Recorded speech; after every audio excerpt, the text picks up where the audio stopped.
I Damn. was I was Hella epic. done. Then I had to get other stuff done today. I was just kind of like, okay, it's just too much.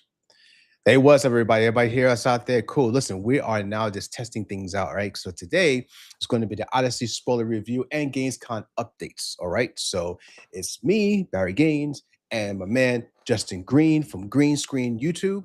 And we have our channel, which is Mission Movie Reviews. Check it out on YouTube. You know what I mean? We're trying to build, so help us out. Also, we are also GainsCon Film Festival in Las Vegas coming this December 4th and 5th. And Mr. Justin Green just became our director of marketing. So anyone out there listening, give him a heads up, tell him what's up, tell him congratulations, all that stuff. It's about beginning a whole new realm of just stuff for GainsCon. We get to the next level. And thanks to Justin Green, we're going to get there. So right now we're testing things out. So if anyone out there can't hear us, let us know. So I'm gonna go to the chat here, see if anybody else is popping up and whatnot. So today, what we're doing tonight is, if you're up, it's gonna be Odyssey, the Odyssey, right? Spoiler review tonight, guys. Odyssey discussions. Now, before we get into the whole Odyssey things, guys, let you know this. We're not scholars of the Odyssey, all right? I'm not having Ithaca on my brain or whatnot. I don't have all the cliff notes and shit. So just let you know, don't roll out there and start throwing some Odyssey chapter 10 on me. We're not that. We are spoiling what we saw, okay? Justin saw it. I saw it. You know what I mean? Justin already reviewed it on Green Screen on YouTube, so check out for his personal review. But tonight, we're going to do a spoiler review about everything we liked or didn't like about the Odyssey, because Odyssey has just broken ground in movie making. And we just want to be part of that by doing this tonight. So anyone out there that sees us, that hears us, say what's up, hello. And if you want to chime in as we are chiming. So, all right, let's get to it, man. All right, I have to pull up some notes here and whatnot because we're Now, live real tonight. quick, we're So, on both our channels, yeah?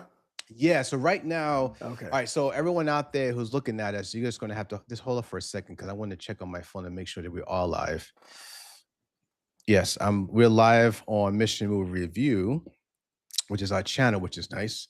Let's see the Instagram channel. I think we're live. I don't know how they let us know, but I know why. I know why. I know what's up. I know what's up. Okay, here we go. All right. So now we are going live on Instagram. So, oh man, you know what? We're all over the place. I hope they fix this for Instagram because we are not centered in this. So if you guys can't see us or it looks weird on Instagram, just let us know. We're working off of Riverside. Hey, Riverside, what's up? We're trying to do the Instagram feed here, and it's not being centered from what I can see. So, all right. So now we're going to go to Facebook. I got both my pages up. Cool. I'm up there. Justin, how's your YouTube page looking? Let me check it out real quick. All right, cool. Let's see. It looks like my GainsCon is up on Facebook, but not the Barry Gaines. I thought I had that going. YouTube page looking. So it looks like I'm up on mine. Yeah. For some reason, I have So I was testing a bunch of stuff on my channel like a while yeah. back. And so right now, I think for some reason on my side, what I can see is it says welcome to my test. So I don't know why it says that on mine, I don't know. but it appears that the video is up there. So It we're is just gonna okay. let it Cool. ride. All I right, can edit cool. the title So later. I got mine up. You got Green Screen is up. We have GainsCon Film Festival on Facebook is up. We have Instagram, Gains Entertainment. I mean GainsCon Film Festival Instagram site is up, but it's not centered right from what I can see. So I'm not exactly sure it's actually working the way it needs to. So I don't know what's up with that. Because I'm looking at it, I'm live now, but it's not coming up like on my side as let me see as live. I don't know. Let me see. Let me go somewhere else and see if it's coming up that way. Give me a sec, guys. Yeah. All right. Well, it's up. All right, let's get to it. Let's get right to it. We got a few things up and going. Anyone out there that can see us, let us know and whatnot. So, right now we are up on Instagram. We're up on Facebook, Gamescom Film Festival. We're up on Green Screen, Justin's personal YouTube page, as well as Gamescom Media Incorporated YouTube page as well. So check it out. Also, Mission Movie Reviews, which is ours, by the way. So, our place. So if you're out there, say hello. What's up? All right, so let's get to it. So the Odyssey, starring everyone in Hollywood, but directed by Christopher Nolan. All right. So we have, so of course we have, uh, what's his face? We got Matt Damon as Odysseus. Say his name again, Justin. Odysseus. Odysseus, right? I'm not good with these Greek names, Odysseus. so bear with me, peeps. Bear with us. If we fumble, it's okay. It's what we do. You know, Odysseus, right? You got Anne Hathaway as his wife. You have Spider-Man as his son. You know who he is. I'm just playing around with the names. And then you have some hip hop guys in there too, whatnot. You had Lupito Nyong'o, which I think she's fine as hell, is playing not Athena. Who is she playing again? That Helen is of Troy. Helen of Troy. Yes, yes. She's in there for like, I don't know, a hot 2 minutes. I mean, damn. Not very So long. we'll get into all that stuff, controversy, whatever, supposedly, whatever about it. But anyway, I went to see it.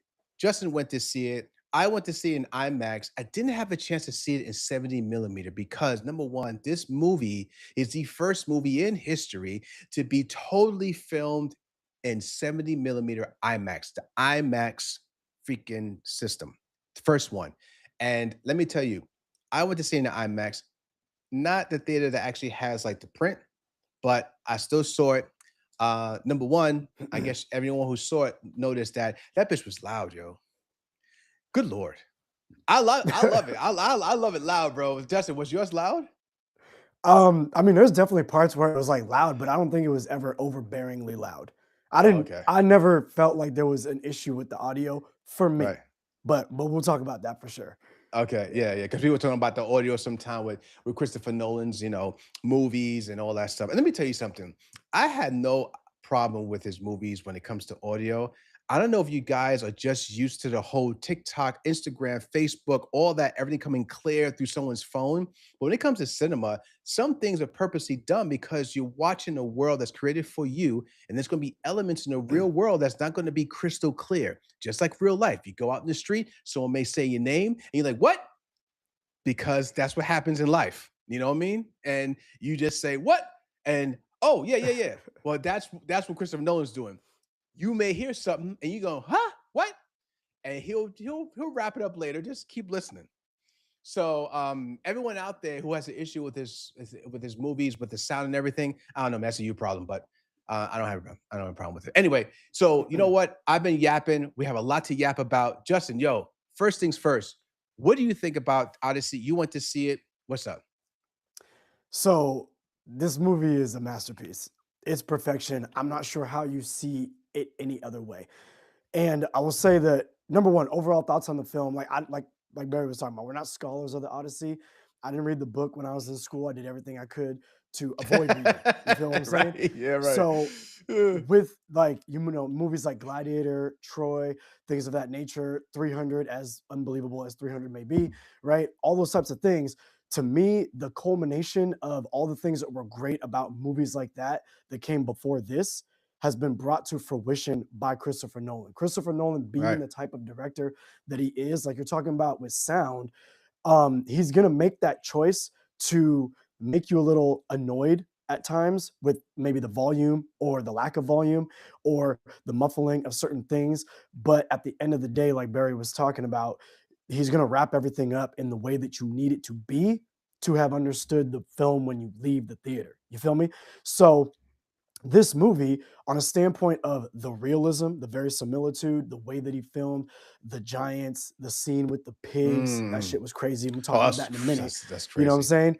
The stuff on the high seas and the way that it was like in the storm, things of that nature, the way that he dealt with the gods and given that like, a grounded feel and sense. the way that he kind of structured the movie from the very beginning when we first meet Odysseus and how we meet him, kind of like in Desperado, when Steve Buscemi is talking about the light dims just for him. You think you're about to see his face, but you Yeah. don't. That's the Hell beginning yeah. of the Hell movie. yeah. I And love then that in the movie. end of the movie, Yep. same shit. We'll talk about that in a minute, my guy. Right? But just the No way, doubt, no doubt. just the way that he crafted everything and the way he Yeah. does it in all of his movies, whether you Right. understand the film or not, like other movies. But with this one, the way he crafted it, and then also at the same time, this is a straight old school period piece film, right? Which is Mm, not always accessible to everyone. So for right. someone like Barry and myself, who are not Odyssey scholars, if we weren't into all types of movies, which we are, but if we weren't and we went into the theater, be like, man, I don't know, I can't follow this, the way they're talking, the this, the that, the other thing. This movie blended extremely well. Chris Nolan's vision, a vision that's accessible for pretty much anybody that wants to go That's see right. this movie, That's right. and then people that love the Odyssey. And if you have done a little bit of research, and by research, I mean your Googles, then you would know that most film fans, movie purists, right? Scholars and people like that are all chiming in to say Chris Nolan did a phenomenal job with this material. So, from handling the material well to dope ass direction and directional choices that he made, which again we'll get into in a minute, specifically. The Right. acting from top to bottom on point. Everybody fit extremely well. Someone like John Leguizamo stands out even better than you would have Yeah. expected. Yeah, no You know what I'm doubt. No saying? Like doubt. for No real, talk doubt. about him in a minute.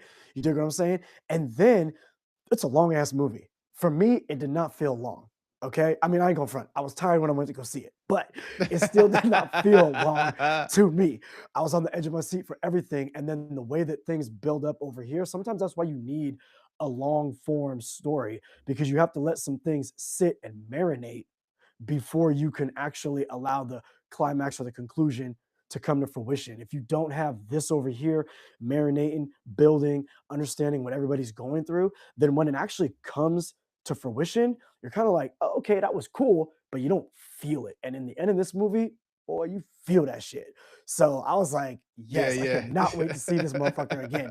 And I said in my review, I didn't get to see this one in Yeah. IMAX or Limax, as they call it, where it's like fake IMAX or Yeah, 70 yeah. millimeter or anything. Yeah, I saw it exactly, at like, exactly. Cinemark, but Cinemark has a pretty good presentation. It was in Yeah. XD, so it was nice. You know what I'm Oh, saying? XT. Yeah, yeah, So yeah.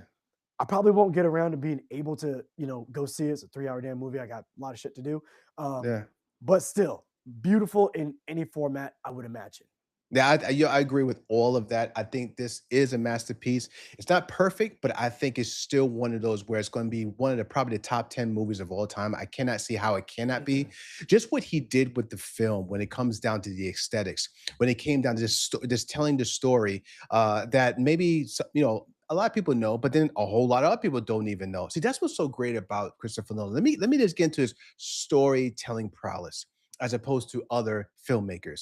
One thing what tells you a master filmmaker is that you can actually explain something to someone that has no idea what it's about, even if it's true. Maybe it's part of some, scholar literature or something, and you say, you know what, I am going to explain this to you through this film medium, and you're going to understand it and going to like it, and you're going to call me great. And that's what Christopher did, because those that, just like Justin said, he was in school, he looking at the time when he was young, like Odyssey, man, come out of here, yo. Let me get some Run DMC or something. And that was the same way. I didn't care about that. I was like, okay, cool. I like the big stuff. Give me Terminator. Give me Aliens. At the time years ago. I wasn't reading Odyssey, but now when Odyssey came out, we know it's about the Greek mythology. We all know about Zeus and everyone else, and all the guys that are out there, Athena and everything else.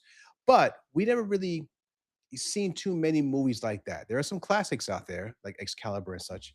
Clash of the Titans to be the favorite one, but that's another story. But this one here, he's like, listen, I want to show you what Odyssey is about. Let me tell you guys, agree with me or not, he showed you what it's about. He gave you the spectrum of this world. He put the right actors in the right spot. He couldn't put everything that's in the book. So, all you guys out there who are Odyssey nerds, shut up. We know how this works. If you want the whole thing, read a book. Okay. I always say, as a filmmaker, pretty much a movie are the highlights of a larger story. That's what a movie is. It's the highlights of a larger story. He's getting right to it.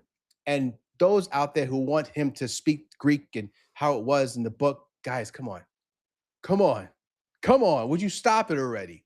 You know, he's here Look to at hey, explain it. You know what I look mean? look at Baz Luhrmann's Romeo and Juliet. Now, Yes, I remember seeing I Romeo and remember. Juliet when I was in school. Funny story about that, but that's for another time. But when I saw that in school, I was like, all right, it's whatever. But Baz Luhrmann brought something new, fresh, told the same basic story, gave you the Mhm. same plots, the same morals, values, love, and all of that. But he put his own flair on it. Again, Right, look at who was it that right. did the Noah movie with Russell Crowe? Oh, I didn't It even was know. the I didn't, same you know, I cat. don't think I saw that one, but I know what you mean. Not Oh Wolfgang man, the Peterson, name is is it? the name I is forget who it no, no, is. no, no, no. It was the same dude that did Requiem for a Dream. The name is escaping me right now. Okay, I But could look it up while anyways, you do that that. guy, I remember a lot of people that was into the Bible were like, "Oh hell yeah, Noah, coming to the big screen, let's do it." Right? And that movie was Right, right. so crazy different with like rock giants and shit. And these people that were all about the Bible were pissed. You know what I'm saying? So it's Oh, like Barry said, it's Darren Orlowski, Darren Aronofsky, right? Yeah, he's Yeah, the yeah. same guy that Great brought us director. Mother, where they're like eating a baby or some shit. You know what I'm saying? Yeah, So yeah. Great director film though. film filmmakers are going to give you their own creative slant to things, Right, right? But with Chris Nolan doing it, you're going to get something that's kind of brought the same way he did with Batman, that's a lot more grounded and again accessible. So if you're a big right, fan, right, like I know for me, I'm a huge fan of DC, right? And a lot of right. people that just jumped on the bandwagon with comic book movies in the past like 20 years who haven't Yeah, read a comic book in their life, but act like they know everything about comics will just be like, ah, DC sucks. But they're basing that off of the films. Fair point. Again, argument for right, another time. But if you actually read the material, let's actually have a discussion about what you do or don't like. So for people out there who really love the Odyssey, I would be excited if I was one of those types of people who knows the story, read the book. I would be one of those people who's excited saying, hey, more people are enjoying what I also love. And now we can also right. have a deeper conversation. Maybe I can put them up on that knowledge. So again, it's all good. Yeah, no, you're right Chris because Nolan knows what it's he's for doing. he does. I mean, because it's for the world to be educated on on Odyssey and the story of I always say his name wrong. Odysseus. I can't say his name for some reason. I don't know Odysseus. why. Odysseus, Odysseus. right? I'll get it one day before this stream is done. Odysseus. But anyway, for his whole like story, his 20-year journey of just pretty much getting home. I mean, that's the pretty much key. He went to Troy, did what he had to do, didn't feel good, nice about it. And then, he's trying to get home and shit happens. He started going to different islands and different places and start, meeting different creatures and places and environments that, got him pretty much almost killed. And pretty much, we can get to that later, his whole crew done. So it's like, it just wasn't really a good expedition. But they last for a while, though. I mean, 20 years is a long time, yo. To be with anyone for 20 years, yeah, you got to give yourself a pat on the back, you know what I mean? But yeah, I have to agree on that. Anyway, so anyone who wants to see Odyssey, please go see it. Don't worry about this, about like how they speaking and everything. He just wants you to understand the story yourself, and you can take it however you want it. But I'm telling you this, I'm going to agree with Justin too. This is a masterpiece. This is a movie that is so well crafted, put together so nicely, and so smooth, and it's easy to take in. And let me tell you, it's creepy as well. Yo, Justin, remember Yeah, the let's the talk about some of these creepiness. moments because Yes, there was let's get like into it. Let's get there's into two it. moments if y'all have seen the Odyssey or you know the story, whatever. Two moments. One, the Spoiler alert. Cyclops. Spoiler alert. Spoiler, right? This is what you're here for. One, the Cyclops. Two, Yeah. Xerxes. Xerxes with Yeah. the pigs. Fuck. Yo, that Cyclops shit, I was like, first of all, I like the design of the Cyclops. Me You too. know what I'm Me saying? too. Yeah, it Definitely was looks different. different from like, Definitely different. definitely looks different from like original, you know what I'm saying? But you're thinking like, okay, it's a Cyclops. How you gonna kind of make this look not just believable, but like be taken serious? Because there's Right, two right. different Yeah. elements there. There's do I take it serious, and then do I believe it in this world that you're creating? And if the world that you're creating around the Cyclops is like ultra realistic, ultra grounded, then the Cyclops has to be, manipulated just a little bit. And so the way that it was almost like his face was kind of sideways, and you only Yeah. were able to see one eye, that shit was unsettling. Yeah. And then when Yeah. he picks up that one dude and straight chomps on him, and then you see the Yeah. blood and the way it looked, I was like, ugh, like Yeah. But you know what? nasty, You know what's like crazy about that scene, Justin, was like, okay, so Justin was talking about the Cyclops. Yes, the design of it is creepy the way it is. And what really makes it creepy because you always see the Cyclops in all stories, in all kinds of fairy tales or whatever, right? His eyes look like ours. This one is actually vertical. So right then and there, it looks a little odd, you know? Then his skin has like a kind of a weird, like spotty, almost like vanilla look to it or whatever. You know, and he's tall, he's lanky. It looks like he's not all there. Like he's not that conscious. Like I think he has bad eyesight. I mean, Yeah, I think that's the yeah. key, right? He has bad eyesight. So everything is about feel, it's about smell, it's about hearing. So he has real bad eyesight, although he has one big ass eye. But then, yeah, like you said, when he chomped that cat, the only thing that threw me off there, I'm like, I guess that's all right because they were keeping quiet. So all right. So spoiler alert, guys. What Justin was talking about is this: he grabs a guy, he chomps on him, blood comes out his mouth, right? So They the ripped that guys dude in half. below, yeah, I mean, he just kind of like, yeah, like some chicken. So Odysseus down below and his boys is looking up like, what the fuck, bro? What the fuck? So they're all kind of like really quiet.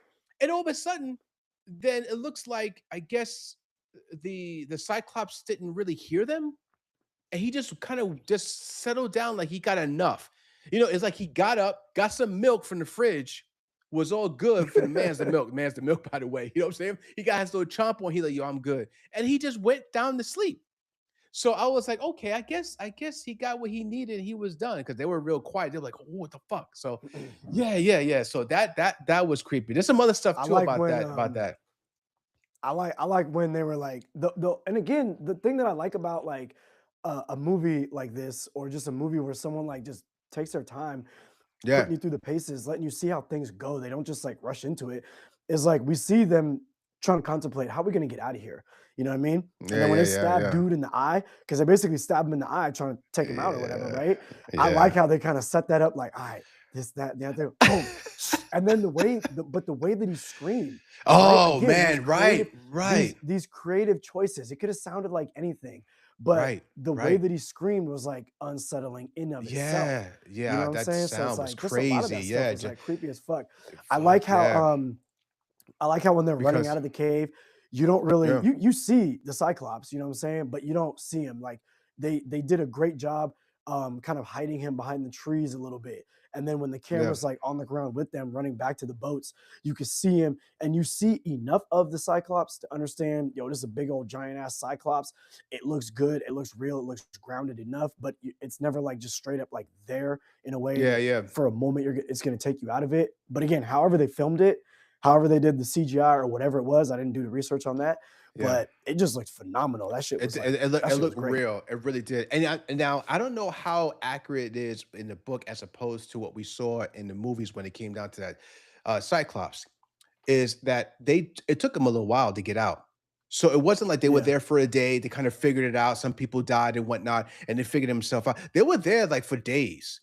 Like it looked like it was just Yeah. days. They were just kind of there for a couple of days and trying to figure how to get the hell out because the Cyclops used to like lock the cage up with this huge ass boulder that they could not move. And this thing was like freaking, I guess it was like maybe 7 stories tall, something like that, 6 stories tall. So they couldn't move that thing. And he used to let's close it, right? Then he had the sheep. I guess the sheep was there for food, I guess. I wasn't sure exactly where the sheep kind of lied. And I guess they were for food because they didn't really explain that. Guys, Mhm. we didn't read the book, so I'm not sure. So let us know what was the sheep for. You know what I mean? Because it's like he had no clothes, he had no shoes on. It wasn't like he was all comfy. What was I don't know what the sheep was for, but the sheep were there, and there was a lot of them. So when they escaped, they found some stuff. Okay, first of all, they escaped, right? But they didn't escape, like we just mentioned, without some casualties. Okay, people were getting got when they tried to get away the first time. Oh, that was a bad idea, But some got away, I think. And then Odysseus is inside with his boy still after like a couple of days, but they figure a way out, right? They put some stuff on their back to make it feel like they're sheep because just like Justin mentioned earlier, um, that because we gave it away, guys. So this is a spoiler review, all spoilers. To remind us right there on the bottom. So we're talking about the whole movie. We're just gonna go crazy on this. When they like got the heat and they put that bad boy in his eye, and then they went ahead and did they stick him like in the neck too? Justin, what was that? Nah, I That just was saw was him it, it was like just right the through eye, the eye. right? Okay, I thought they had a double point. I wasn't sure. Okay, I thought they Oh stuck wait, him in the neck a maybe little they bit did. too, I right? think maybe Because remember they maybe were they like did. this, and he was like, oh, I think they did the eye, and then at one point he was like sitting up or standing up, and yeah, then and they a nice little stabbed him, right? spear to the throat. So Yeah. yeah, so they got him good. They got him good. And I just have to say this. I have to bring it back to Justice said about the scream. I'm not gonna like lessen the scream. That sound that they did for the scream, I've never heard that sound before in my life. Yeah, that's great. That was a creepy, creepy cry. And I'm like, wow. And there was some thought going into that sound because when you hear that cry, wow, So wow. so you ever seen that movie? You've seen Fifth Element with Yeah, Bruce Willis. yeah, Classic, y'all. Come on. right. If you haven't Yeah, seen Fifth of Element, you course. gotta watch that movie. It's great. Yeah, The blue alien lady that was singing in the right, end of the Fifth Element. right, I remember watching like a behind the scenes thing, and they used sounds that no human vocal cords could make because it's an alien. right, So she can't, right, she's not definitely going to be sounding like us. She's going right. to have No, abilities that we don't have. So again, the way Christopher Nolan and other directors that are like, as sharp and as creative as him would probably do things is they're going to give you something in a certain situation where it's like, we can't either A, we can't make excuse me. that sound, or B, it's just something that we're never really going to hear, by our own ears. So the fact that this thing sounds like that, because if it sounded like a person screaming, you'd be like, well, what the fuck? You know what I'm saying? No, no, It, no, it's right, gotta right, be, right, it's gotta be different. It's a completely different creature. You feel me? right, Um, right, right. the other crazy horrific scene that I loved how the oh my god, let's talk about this. Oh yeah, That I let's get into loved that. the direction of was Yeah, yeah, Xerxes. yeah. And so when they get so just for Cersei's. y'all, what I'm saying, when they get to this one island and they're like fucking hella hungry, they're starving, and they're trying to Yeah. figure things out, and they see this like house up on this hill. And right now, Odysseus is like, "Hey, yo, I'm gonna go down here and I'm gonna check some shit out, maybe try to catch this deer or whatever like that." You know what I mean? The other dudes go up to this house, and the hold on, I wrote Oh, I wrote her name down. What's this what's chick's the name? name? Her I got name it is right here. I love her. Samantha Martin. Yes, Samantha Samantha Martin. So Martin. I've been Yes. so the when I first saw her, I was like, oh shit, she was a precog in Minority Report. Exactly. That's where That's I what know her became I from. became a fan with her from Minority Yeah, Report. Exactly. I'm about to say that's where that. I know Yep. her from. She was Yep. Agatha in Minority Report. She's Yeah, one she of was the the precogs. woman. So it's kind Yep. of funny Okay. because like for a brief second, in the Minority Report, in the end, when they're like just in that random house in some Right. random island or some shit, I was like, oh shit, this is where she lives. You know what I'm saying? Whatever. That's Anyway, what she was. that's where she wound up, right? So, anyways, besides that, so dudes go up to the house and she's just real creepy. You know what I'm saying? There's like an eerie way about her. Yeah. And so she's like, all right, come inside. You guys are hungry. All right, I got some food for you. Take off your armor and your weapons. And you're thinking, all right, I guess you probably don't want that shit in the house, me or whatever. And one thing leads to another. In this scene, it just builds up with the score. My God. What's the guy's name? Ludwig Göransson or something like Oh that. yeah, Ludwig Göransson. Yeah, that's my dog, bro. This dude, That hey, cat. Ryan Coogler's right hand composer. And Yes. this dude is friggin' up for me. He's getting up there with like your John Williams, your Hans Zimmers, Oh what I'm yeah. saying? Your Yeah, yeah, Michael yeah. Giacchinos. This guy is putting in Yeah. work. But anyways, so the scene starts to unfold gradually. You see these dudes eating, and they're just like very happy. So every scene in a movie where someone ain't eating for a while, it's the same shit. But then it starts to turn, Right. it starts to turn like sinister and shit. And she's like Yeah. walking around him. And then next thing you know, as they're eating, it's just getting like real close up on their mouths and the food and all this sort of stuff. And you're seeing them eat the meat and whatnot. And then she starts like molding them into pigs. And Yeah. there's practical effects, Man. there's some camera trickery, there's probably a minor amount of CGI. But I'm gonna tell you like this. Any of y'all out there who love your creature effects and your shit like that, you know American Werewolf in London. And that's one of the Oh most yeah, yeah, famous yeah. movies for some creature effects. This shit was like Woo. American Werewolf in London level Yes. creature effects. I'm talking Yes. about John Carpenter, The Thing level creature effect type shit when she's like molding them into pigs. And it was so seamless. Again, we're talking about a director who wants everything in camera as much as possible, who wants everything as grounded as much as possible. And this shit looked like reality. So fuck. Yeah. Like that shit was it was creepy, man. That was like unnerving, bro. It Like, was creepy. yo. Yeah, And and then I and didn't then know. Man, it was crazy. and then when Odysseus is like down in the meadow or whatever like this, and he shoots the deer, right? Because there's like animals like as they're walking up there. I'm not sure what the Yeah, symbolism was yeah, behind yeah, that yeah, yeah. Oh, I or know that. whatever. Those are people. Oh shit. Oh, so maybe okay. So Those are maybe if the people, I so believe. if the troops, because in the end, I'm getting ahead of myself. So Yeah. bottom line is Odysseus shoots a deer. He sees it's a person. He's like, oh shit. He goes up there, probably knows what's going down. He basically talks her in to bringing them back as his men, right? And when Mm-hmm. she does, she says, they're pigs. This is who they are. They're filthy. They're just like, they're hungry for whatever. And then Right. as she puts them back into their human forms, she says, go back into your disguises. So she's saying, this is what your men really are.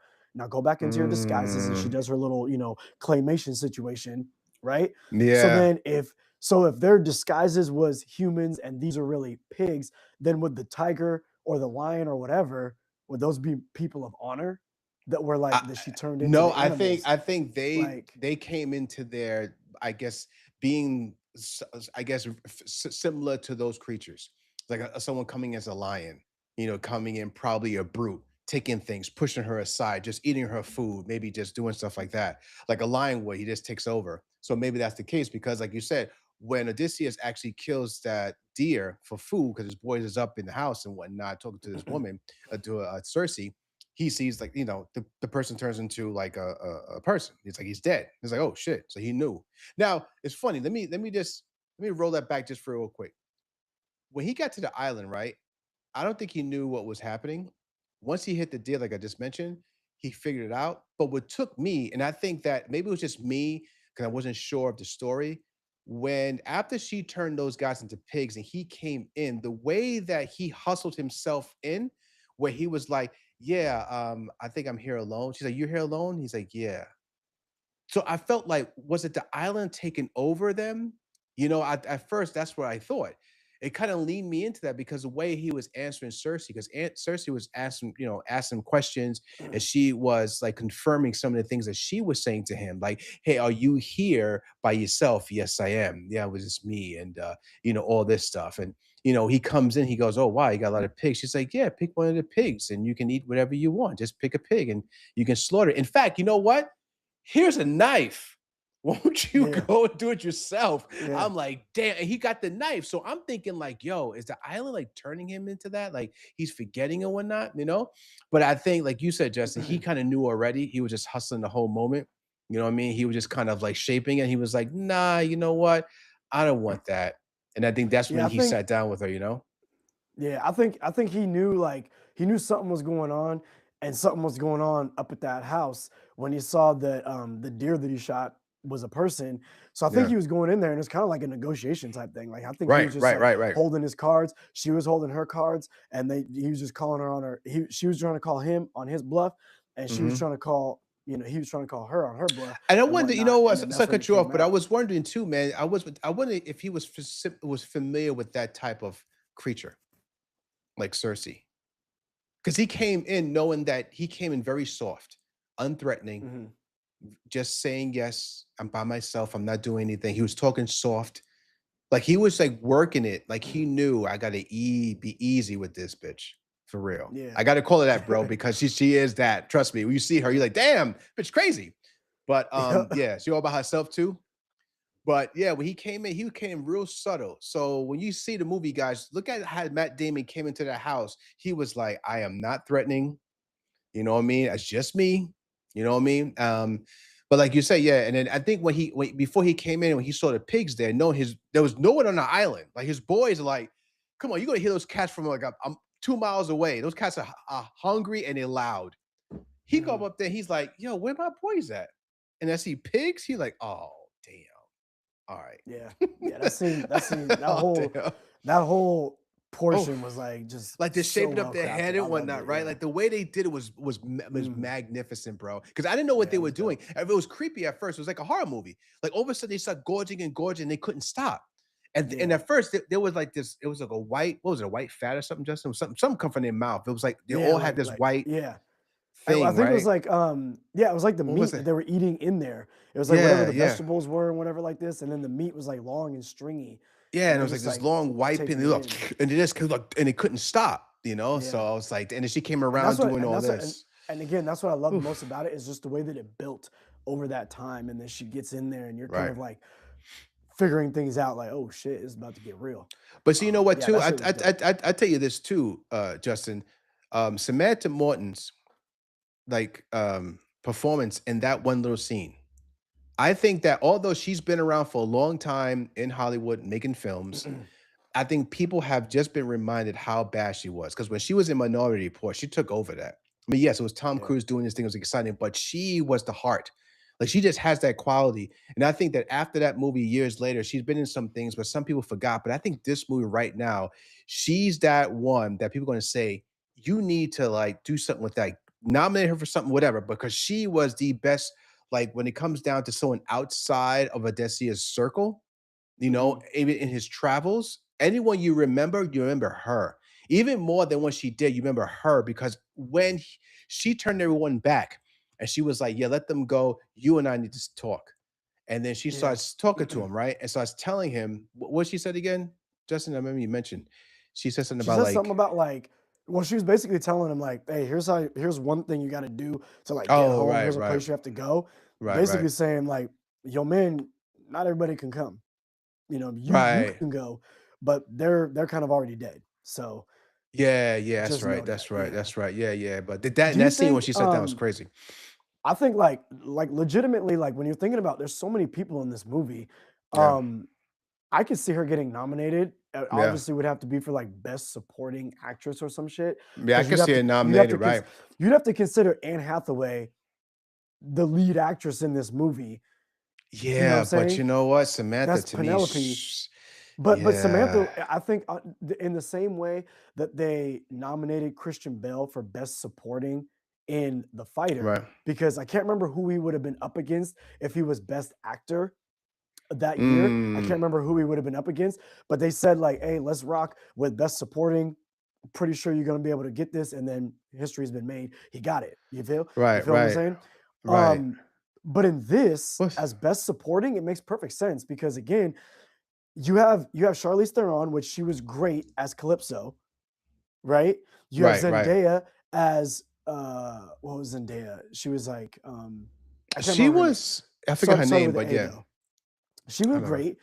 Right? But when if we're talking about Zendaya, if we're talking about Calypso, if we're talking about you know, uh Xerxes and all that sort of stuff, she that moment, she steals the show. She's freaking like phenomenal and like Yeah, she gives you everything is. in that moment. You know what I mean? And so like I Yeah, feel like she she would is. have to be the one to be nominated. So I'm gonna say it right here and right now, I think she's gonna get nominated for best supporting. That's what I'm saying it. I think she's gonna get nominated. Come back. I You'll no, see. I no, I think you're right, bro. I think you're right. You know what? I think she's gonna fall into the same situation that Viola Davis fell into. That made her a star. That one little scene from God, what's the movie's name again? Oh The help? shoot. No, Was no, it the before help? that. No, no, no, before that it was about priests and sexually abusing the kids and everything. And it was a movie. That's what made her a star, is that one scene. She's been around for a while, but Oh, that one movie with was that it 7-minute scene of her and God, what was it again? Hold on. was it Spotlight? Uh I don't know if she was in that no, one. What that no, one was but about. she oh my God. It's I'm looking at her stuff and then she got so many nominations, I forget. I'm trying to figure out. But the movie that she was in, guys are out there. If anyone's listening, please help me out. What movie is that? It escapes me. But the movie that made Viola Davis a star was that movie I'm trying to get to. And from there, people's like, yo, who is that? Because she stuck out so well. I think Samantha Morton is on her way to that. And Oh yeah, everyone for thought, sure. because, so I always liked her as an actor and things that she's done. If I came across for her, I'm like, oh yeah, Minority Report, yeah, yeah. But you're right. You Yeah, know she was what? dope. I'm with you, bro. All right. So Justin said he called it. So anyone out there, Justin called it this year. Let's Oscar go. nomination, best supporting Samantha Morton for Odyssey. I think yes, yes, yes, yes, yes. You know who was like that too? Kate Blanchett for what was it? The Talented Mr. Ripley. When I first Yeah. saw it, The Talented Mr. Ripley, I didn't know who Kate Blanchett was. But that little scene that she had, those little moments, and that was it. I was like, wow, who is she? She's really standing out. Next thing you know, Kate Blanchett. Blanchett. I love I love me some Kate Blanchett. She's great. That's my girl, boy. Yeah, don't fuck around and Yo, play Kate. what about Robert Pattinson? Yo, all right. So, all right, let's get into some characters, right? Let me let Justin's me let already. me Let's hear get what into your the thoughts are. character. Let me hear what your thoughts are on Robert Pattinson. My God. Robert, okay, first of all, number one, I'm a little biased, but I'm a big Robert Pattinson fan. I think he just has it, man. Anything you need him to do, he could just form himself into it. He got the look, he got the gumption, he got the acting prowess, he got everything going for him. And when he was in this movie, he just turned on the slime, bro. I think he just put Mm, the bucket over him and he was just slimy. I mean, the guy was like he was that guy that you said, "Yo, I cannot leave him with anybody I know because it's not going to work out well. I'm going to be killing that cat." So he played his role. Anne Hathaway's role. Just to get her real quick. I know we still wasn't present, but I just want to kind of lean on her real quick. I liked mm. her performance. I did. I've seen her in better performances, but I did like her performance in this one. It was cool. I still think Samantha Morton outshines her. That's me. I think she was pretty much like she was doing what she has to do. She was this woman with all this pain. She had those moments where I'm like, whoa, I was like, my eyes got a little watery. When she said she Mhm. want her husband back. That hits me because I'm married, just as married too. So just little things in there that kind of hit those beats. You know what I mean? I'm like, well, yeah, yeah, Yeah. I feel that. I feel that. You know what I mean? Hey, Yeah. so I love Anne Hathaway to death. I love her. I think she's Yes. great. Yeah, me too. Um, when the funny thing is like if you look at this is for me, if Mhm. you look at some actors, they're super dope. They can do just about anything, but a lot of actors still have their swag, right? So if you look at Anne Hathaway in Interstellar, you look at some of the scenes that she said, some of the things that she did with Christopher Nolan in um, Dark Knight Rises, right? Right. And then you look in this, you can be like, yeah, I can see some of those mannerisms very similar. You know what I'm saying? She has her swag to it. But where I thought that she definitely like was able to elevate just because of the character she was playing and the situation that was going on was off of Robert Pattinson when he was trying to like, woo her toward, a certain portion of the film when he's like, Oh, look, doubt. Odysseus been gone for this long. You know what I'm saying? I don't Yeah, want to yeah, like yeah. take anything over. I'm just trying to be, your right hand dude. I want you to be able to do all these things, and I want your son to be able to rock with it too. I just want Right. to make sure that you have everything that you need, and like the way that she's like receiving that, and then in the Hmm. end when she thinks, oh shit, maybe Odysseus really isn't coming back. All right, fuck this. Then here's what we're gonna do. You know what I mean? And she Right, does a right, whole right. arrow thing, which we're gonna talk about that in a minute. The ending. I love the ending, right? So Yeah, so yeah, that, yeah. but then when she realizes this is my man, this is my boo thing, spent all this time, Yep. damn, I've been holding it down all these years, right? Yep. The inflections of her face, Yeah, right? yeah, I give you that. I give The you that. you could see it in her eyes, the watering in her eye, like everything that her facial expressions and her body language showcased in that moment, like Yeah.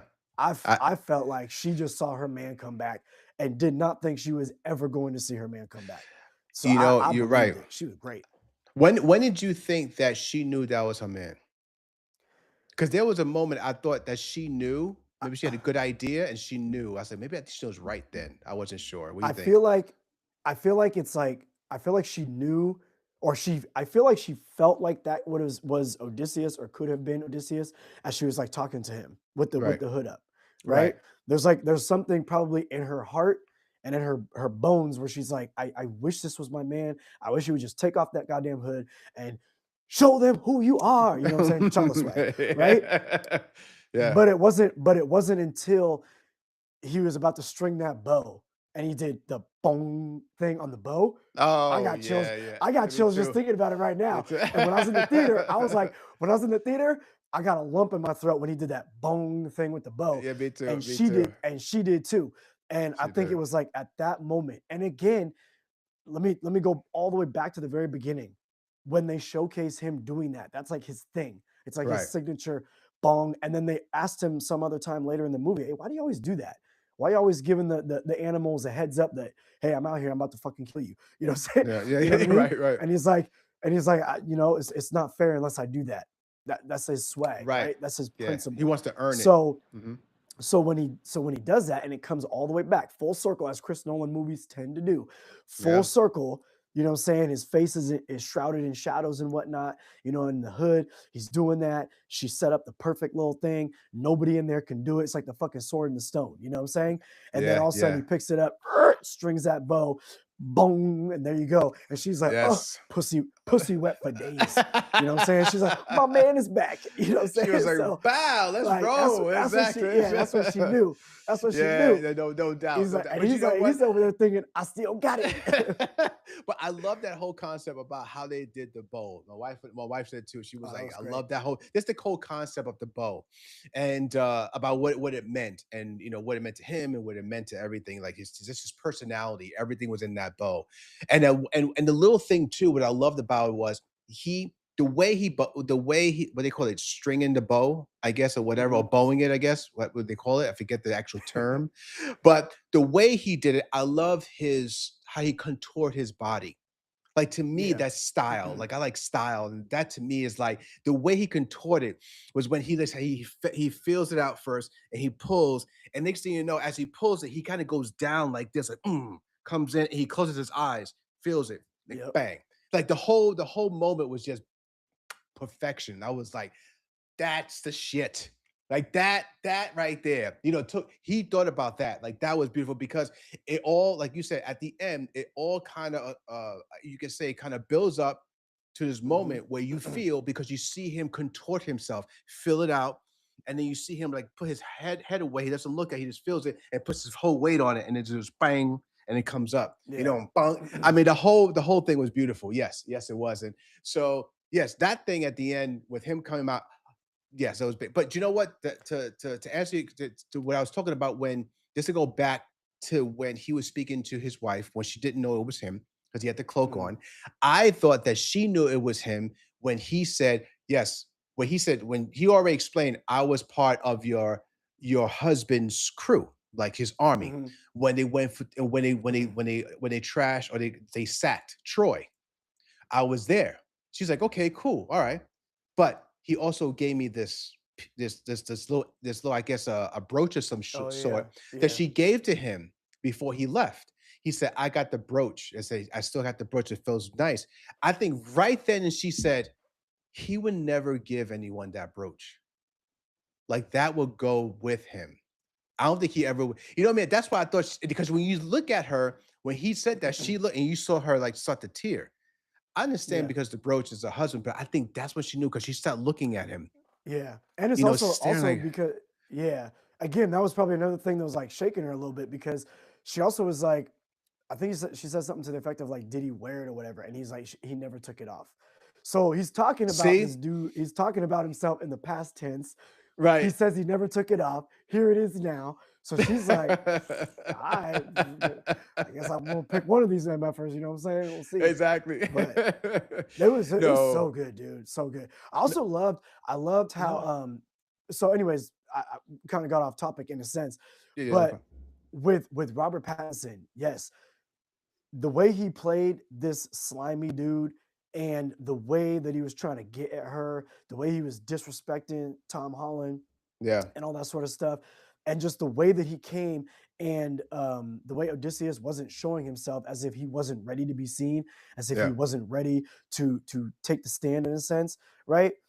Um, when all is revealed, like you need Robert Pattinson's character to be that way. You need him to be able to sell that, right? So then right. that way, when Odysseus finally shows himself, and then when Corey Hawkins was a dick too, and that's Robert Pattinson's right hand man, and Corey after he was Corey shoots the Corey Corey played that Corey role. was a Corey dick, Corey man. Corey was he a played that dick. role. I was He killed happy it. Dr. Dre was in this movie, but That's what I thought so too. you know what I'm I saying, said, "Oh, they go Dre." right? But I loved how like when because you're like I fucking hate these dudes, right? So I Yeah. just love how he got that bow like right in the neck, you know what I'm saying? So that shit was like hella fly. But like yeah, again, Yeah. everything building up to that in this like climax in this one room. It's like fucking Yeah. you're in the octagon with It's Odysseus. Let's see you what know what? happens. Just to bring it up, Justin, too, when I think about it, that's how they did it? Like, that's just odd. Like, that's how they went down. Like, if the queen has a king that's off to war and you haven't seen it for a while, and they say, okay, you're gonna have to eventually wed in due time. Brothers just come in a room, like just Well, the roll thing up. and Well, I just think sit the thing is there like like for a while. It's just kind of, I think for most of our at least most of the times when I've seen a movie where there's some ish where the king or the general or whoever it is goes yeah. off to war, we never really see what's going on back at the crib spot. I never really seen So, that before, in other like movies. think about that for a second. Like if the king and his merry men bounce to war, who's guarding the castle? Yeah. There's gonna be dudes that come by talking about yo, let me holler. That's why they weren't able to do anything because Tom Holland, Temecula, I think is his name, playing Yeah. his son, he was there like, hey, get the fuck away from my mama. What you doing? You know what I'm saying? That's true. That's true. Yeah, And then yeah. when he left, and Robert Pattinson's character was like, I this dude probably ain't gonna come back. He thought he could just run up in there, get with Mia Goth, then get with Anne Hathaway and do the whole damn thing. And Yeah. then when Temecula comes back, when Tom Holland comes back, he's like, oh shit, cock blocked. You know what I'm saying? Yeah, So that's true. That's true. That's true. so But that that must scene be you how it talking, went down. but you know what? You're talking about a scene that caught me a little off guard too. And I was like, oh, okay, okay, I could see he's flexing. Because think about it, you were saying like everyone knows he was there talking to Anne Hathaway, right? It was a moment he slipped up in there and he started to kind of like listen, you know what? I'm the one for you. Don't worry about it. Your boy comes back. He's the king. I just want to be with you, girl. You could be the queen, Yep. whatever. You know what I mean? I just want to be with Yep. you. I'll take care of him. All that. Boy, it was hustling. Boy, it was sweet talking. But then I thought about it, I said, yo, hold up. Why are other guys able to just roll up to her and start talking That's to her true. face to face? But they did say because he was smashing the other chick that was like her right hand, like Oh I yeah, guess her servant she or got him whatever, up right? in there, yeah. But then Anne Hathaway had to be like, yo, how you get up in this bitch? But I think he was flexing. He's like, see, I can get up all of me. You know what I mean? If I can get up with you and stuff, that means I'm supposed to be with you. He was dropping bars as much as he Yeah. could, to her, Spitting. you know what I mean? And she was kind of like, okay, but she was kind of like, you know what? All right, you got this far, okay, whatever. All right, so real quick though, before I forget, okay, as much as we love Odyssey, right? It's not perfect, but it's going to be a top 10, top 15 movie of all time. Definitely, it's no doubt. One thing I do have to say about Odyssey is Mr. Tom Holland. And I think Mr. Tom Holland, as good as he is in other movies, especially with Spider-Man, the whole thing we all already know he does. This movie here, I think, in a way, nothing bad. It just takes time. That it's kind of showcased that he those heavyweights around him exposed him a little bit. Now I don't know if it's more to do with the script where they asked for him to do. He did have a moment where he put his chest out and he was like, okay, okay, he's showing up, okay. But realistically, when he started to kind of say, "Hey, listen, Ma, I'm going to take care of you. Ma, I'm the king. I got this." You know what I mean? And he rose up to like Patterson and those guys. I know they chump and whatnot. It's like it's like a captain from a football team that's mushing the water boy. That's what it looked like. I understand that was the whole point of it. You get here, boy. You don't know what the fuck you're talking about. But at the same time, you want to kind of everyone there you saw when they were in front of that screen, they took control. Like you were there. I don't know, man. What do you think? I know we asked about, of course, people like Patterson, those guys, even Crawford, all those guys. When they're on the screen, they take it, they eat it up a little bit. Tom came on the screen. It looked like he was just overpowered. Like, yeah, you just don't have the status just yet. You know what I mean? So Like, it looked like he was yeah, like, a little too big for him. You know what I mean? So what do you think? yeah. You think it was the character? You think it was pretty much him? I'm gonna go with character. I think, from my opinion, I think Tom Holland is great, and I Right. think that oddly enough, kind of like a little bit opposite. Well, for sure, opposite of what you're saying is like not only do I think that for the character and for what he was given to do, and how Mm, Chris probably obviously wanted him to play this character, I mm, think he rode that line right in the middle of like, yeah, I'm a tough guy. I'm gonna say it with my chest, but I'm also over here, and it has a little bit of that arc kind of throughout the film, right? mm, Also, at the same time, Tom Holland always had an amazing physique, but he's also always had a baby face. And in this mm. movie, I feel like is the most grown that he's looked. He's still, very boyish looking, if you Yeah, will, yeah, yeah. right? But still had a little bit more like gravitas to his features in this film. You see what I'm saying? And then also at the same time, his correct me if I'm wrong, like his dad's been gone pretty much his entire life. You know Right. what I'm He did. saying? Right. Right. So Right. like he don't really know. He's been training, how to fight and all that sort of stuff, but he Yeah. doesn't have like his dad there to make him like his own man fully and completely just yet. Mm, He's just yeah. been going around trying to find his dad, hearing stories and ish like this. You know what I'm Mm, saying?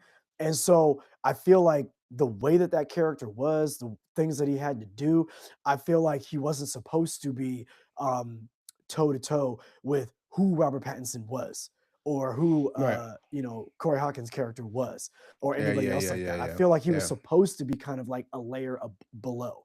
You know what I'm Mm, saying? Because of yeah. his I think position. so. So And you like to yeah, get so I the feel baby like face, that. like you said. Yeah. Yeah, I also feel like that the same exact way about Elliot Page playing Oh yeah. Yeah. Yeah. Yeah. Sinos, I think, or Sinan It's was this. her name, or his name in the movie. Yeah. Sinon. Sinon. Yeah. Yeah, because if I'm not Sinon. mistaken, when when they were kids, I think isn't that Robert Pattinson's character's brother, I believe, or they're either friends or brothers or something. Yeah. The younger one. I think it was a younger Yeah, one. so Yeah. It's a when younger one. so Yeah. when so when Robert Pattinson's character was supposed to go off to war, Right. they traded because he wanted to stay back and probably get with mom or whatever the situation was, right? At that time, he didn't want to go off to war because he's a little bit of a coward, a little bit of a punk.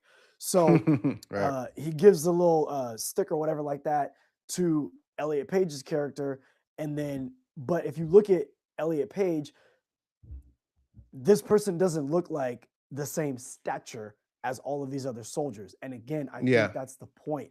I think that's like the Steve Rogers aspect of it. Whereas Mm, this person has the heart to go to war and to do the right thing, but they're not necessarily made to go to war and yet do the right thing. However, mm, this person was given, in this day and age, what you would consider the honor of yeah. sacrificing themselves without knowing it though, of course, in this Yeah. way, Yeah. but About this. Yeah. sacrificing themselves because without Sinon's sacrifice and being there to say, hey, here's this gift, and then getting killed, Hmm. the horse doesn't get into Troy. That's true. You know what That's I'm true. saying? That's true. That's So true. so I I feel so mean, again, I make that point just to say that like I think that one of the great things about certain directors and Chris Nolan being like that and this movie showcasing that in my eyes is that some actors might not necessarily be coached to be level or toe to toe with certain people in the film. And some actors might not even be toe to toe or certain level. I'm not going to say Tom Holland is on a Robert Pattinson level. I'm not going to say that. right. Right. Right. He's great. He's great, Yeah. but I haven't seen enough from him to say that he's on Robert Pattinson's level. Like, Yeah. and if all of y'all out there, if you have not watched movies outside of Twilight and the Batman, which Robert Pattinson is dope in Batman, but if you yeah. haven't watched movies outside of Twilight and the Oh, Batman, then you have not seen that's the full scope of what Robert Pattinson can do. You know what I'm saying? yeah. So Tom Yeah. Holland is great. He's great, but you know what I'm saying? And I thought he well, was dope in this, but yeah, I I don't think think he was I supposed to think be it toe was to cool. I toe. think this is the most grown up movie I think Tom Holland has been in. When you think about it, 100%. everything else he's been 100%. like, of course, the lead or whatever, or his little light or whatever it is. Even that little horror movie he had, like I think it was on Netflix about a year and a half, 2 years ago, and it had like this kind of like serious edge to it, but it was still really meant for the younger demographic. This one, you had a lot of experience around him. You had a lot of grown up shit going on, and I guess, like you said, I'm quite sure Christopher saw that and said, "I need you to look like a doe. I need you to look like someone who can just be flicked and then pushed over because your father wasn't there. You've been learning to fight and stuff like that, but you haven't really been in anything. Well, how many squabbles you really been in? You know what I mean? I mean, you're the prince. I mean, they're not gonna let anyone touch you. So, and then these guys are we're warriors. So I guess you're right. I mean, I'm quite sure he said, listen, you need to look like a real punk. And you trying to put it in your chest, but you don't have what it takes. And he saw that Mhm. too when he was trying to fight the guy that was actually breaking the floor and throwing all of Yeah. the weapons down so everybody can like fight back Odysseus. Odysseus. And I tell you, his name is killing me. Yeah. But when he was there trying to fight, and this guy was like hitting the floor and throwing the weapons down, this turncoat, That yeah. he was all And over the place. He was fumbling everywhere. and that's another thing that I want to bring up too is I like it when a director will make choices for the actors or the characters that fit in the world and make sense in the universe, right? Yeah. So, like we say, if we got like real warriors over here, or we got people that are just like shady and usually like, bogart their way through the situation, like what Robert Pattinson's character was doing, Corey Hawkins, what I'm saying, kicking dogs when they down, things like this, Gee, despicable that, type that was people. that's right. You know what I'm saying? That was foul. Right? So when you have people like that, and you have someone who's never really met their father in a true sense and has been like taught and molded and shaped truly into being a warrior, then you can't have that person. Like it doesn't really make sense. It kind of feels forced if that person all of a sudden is like going to start kicking ass and taking names. So you Right. can't do I that. give that. Yeah. Right. So Right. this person has to look like they're struggling just a little bit. Like it was funny Mm. to me, a little off topic, but it was funny to me when people saw the Batman, the Matt Reeves Batman, and they're Yeah. like, "Duh, why is Batman not that smart? Motherfucker is year two. He's still learning. God damn it! Like, did you ever read Exactly. year one? Are you fucking kidding me? He's not the Batman of old, motherfucker. Like, what the I hell?" know. I'm the same way. So I'm about the same way. yeah, Same it's way. like Yeah. so Yeah. so in I'm certain like, situations, like, what I'm saying, when you have a character that's like brand new to the game, let him get their feet wet, let him get beat up a little bit, let him try to squabble, but then let him get defeated, yeah. right? Yeah. But then Yeah. let him stick their chest out and show that voice. In the end, when he was like, "That's enough. Like, knock that shit off, y'all." And like when he let him know what's up. You know what I mean? But still, his bravery was there. So yeah, so I thought that he was dope. I thought that everything that Tom Holland did in this movie was great.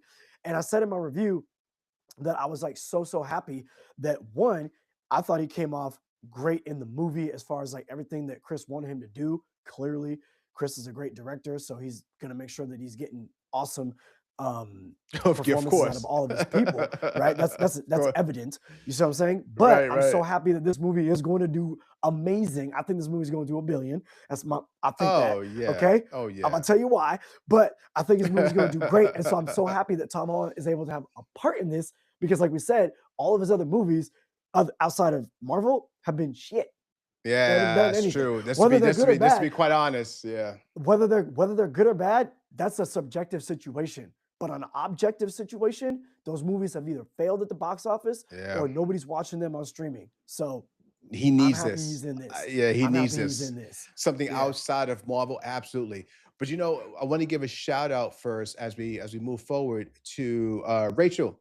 Oh no, actually Rachel. What's that, Tamika? Yeah, well, Tamika's been following us on YouTube and everything else. She's been talking right now to us. And sorry, Tamika, because we're going back and forth and trying to kind of keep up with all of the people saying yes and talking to us. So I just want to give you a shout out. Thank you so much for supporting us. Keep at it. We appreciate you big time, you know what I mean? And yes, it was gross in some parts. And yes, and as Justin mentioned too, yeah, it is the character. I just wanted to know because sometimes you can see people in front of the screen and go, man, I don't know. I think something's getting exposed. But yeah, you're right. I mean, it makes sense because you see how his character is, like I said before, when he's trying to beat up the turncoat, Oh, also, So speaking of when you're talking about like seeing like a certain character on the screen yeah. and do you believe him or not or whatever like that? How good did Matt Damon look in this movie? Like when he's washed up on the Oh beach, yeah. I was like, Yeah. damn, this man is putting in work. He And the putting it reason I'm in, saying that, bro. the reason I'm saying that is because I was just talking mad shit about Lobo like 2, 3 weeks ago, and motherfuckers was blowing me up in the comments talking Oh about, yeah. bro, you tripping, this, that, and that. No, I'm sorry. I love Jason Momoa, but fuck Jason Momoa and what he brought to the table for the character that he loves so much. Matt Damon has been quoted, he don't even like to work out. Matt Damon does not even like to Right, work out. work out. But when Right. you get someone like a Christopher Nolan and everybody else that was willing to go to these far off exotic locations. Disney, are you Hmm. paying attention? You could have gone to Hmm. Hawaii to film Moana, but you chose to do it on the volume, idiots. Yeah. Anyway, Yeah. but the point is, like, Yeah. look at the work that he put in to make us believe this person who's been out on the high seas, who's been in Mm. battle, trapped in a freaking wooden horse for days on end, shitting and pissing on other people. And then when he takes off his cloak and he's fucking shredded, you believe it. Like, yeah, why wouldn't he be? It's not Yeah. like this man's Yeah. been eating Subway sandwiches. You know what I'm saying? He's Exactly. gonna look like Exactly. that. And So you're again, right. You're right because you saw. I cut you off, but just to say this, when you saw his body, even afterwards, like later on, you see that he kind of lost weight because he yeah. wasn't really getting nourished. He's on high seas and whatnot. I mean, he's hardly eating anything. But when he was Yeah, fighting, he was ripped. He had mass. You know what I mean? He was like, yeah, yeah. I'm eating good. But when he started to go into those lands, you start seeing a difference. So yeah, you're right. He put in the work. So so again, when we talk about like Tom Holland, maybe not feeling like he could go like toe to toe with Robert Pattinson, made Right. perfect sense for the character. When you look at Matt Damon, how he looked, his swag, all that sort of stuff, perfect sense for his character, the time, the position that they're in. These are the choices, the creative choices that Christopher Nolan makes. The sound of the Cyclops when he's screaming, creative choices. Another creative choice when they're on the boat and they have to go by the like what the mermaids or whatever it was like this. You know Oh what I'm yeah, saying? They're yeah, they're, right. they're That doing was the sounds crazy. and they're Yeah, I like put seen the that. Yeah. wax. The guys got to put the wax in their ears because Right. obviously they're going to get drawn to it. Out of all the movies that have ever talked about, the sounds of the sea and they're calling to you and they're going to jump ship and stuff like that, um, I'll give Ryan Coogler credit for Black Panther 2, which I didn't even really care for that movie, and just that's a whole nother topic. But the Right. way that the sirens were sounding from the mermaids and whatnot, and have people jumping off the ship, that was cool, a little cool element. I did But like in that. Yeah. this, but in this, I like how you didn't hear that shit, right? And only Odysseus, he's like, I need to hear that shit. Wrap me up to this freaking post right here, right? To this mast. And I want to Right. hear that. And you can see him in pain and in anguish from everything that he can hear, but nobody else can. One dude, couldn't take it and he hurried and jumped off the boat and shit. Yeah, I But understand that. It's like he that, just couldn't take it. He's like, and he just jumped. I'm like, you bro, know what I'm you saying? But that creative choice to not let us hear that. And again, the creative choice to not let us hear it because of the fact is like in certain situations in films, you are not going to make everyone happy. Like in yeah. Oppenheimer, we're all waiting in Oppenheimer to see this explosion, right? If he had Hmm. just shown a big ass explosion, you'd be like, all right, here today, gone tomorrow. We saw the explosion. You know what I'm saying? You can Right. look that shit Right. up on YouTube, right? But the way that it was filmed and all that sort of stuff. So, same thing here. So, the choices that are made from a character standpoint to certain elements in the movie to certain creature effects and things like that in the movie, like, oh, just fucking top notch. Just great. Yeah, I Love it. think first of all, the creature effects that are in this movie, I know a lot of it was done practically. I know a lot of effects were done practically. He said that like I said, I didn't see the BTS on the Cyclops, how that was done practically and how he did it, but everything else you can see pretty much worked that way. Yeah, you're gonna have some CG here and there, but I think it's very minute. And if there is, I didn't see it. Like, let me tell you something. That's one credit I have to give to everyone on board with Odyssey. If there's any type of like any effect or a CG or whatever, everything looked pretty much grounded. Like you never seen anything and said, "Oh, you could just tell," and you just kind of move on, like you always see. This right here, this is one of those rare movies where everything you see, you believe. Everything that needs to be on screen looked like it was actually real, and a lot of it was. We know that, but sometimes you have to kind of throw some things in there. So that's what made you feel like, man, I really feel what these guys are going through. When they're on the sea and they're dusty and they smelly, they go on these islands and these things start popping up and they're trying to like survive. You feel it. And you feel the tension, especially. All right, let's talk about this since we don't just spoil it because we just talk about all this shit. Yo, those cats with the silver armor, yo, the giants, those to me, that was one of the creep. That to me was like scary. That to me was like, yo, there was no way out. It wasn't like you could just run in the water. It wasn't something that maybe Game of Thrones did, with the zombies. You couldn't go to the water. So you jump in the water, you good. You're in a boat, you're like, ha, gotcha. No, these cats is like, yo, we're gonna go as far. You're running in the water. It's not like you have a speedboat. You know what I mean? You hit that bad boy on you out. No, these cats had to bring up the oars, had to get it. All that time you're doing that shit, these motherfuckers are going, hiya, hiya.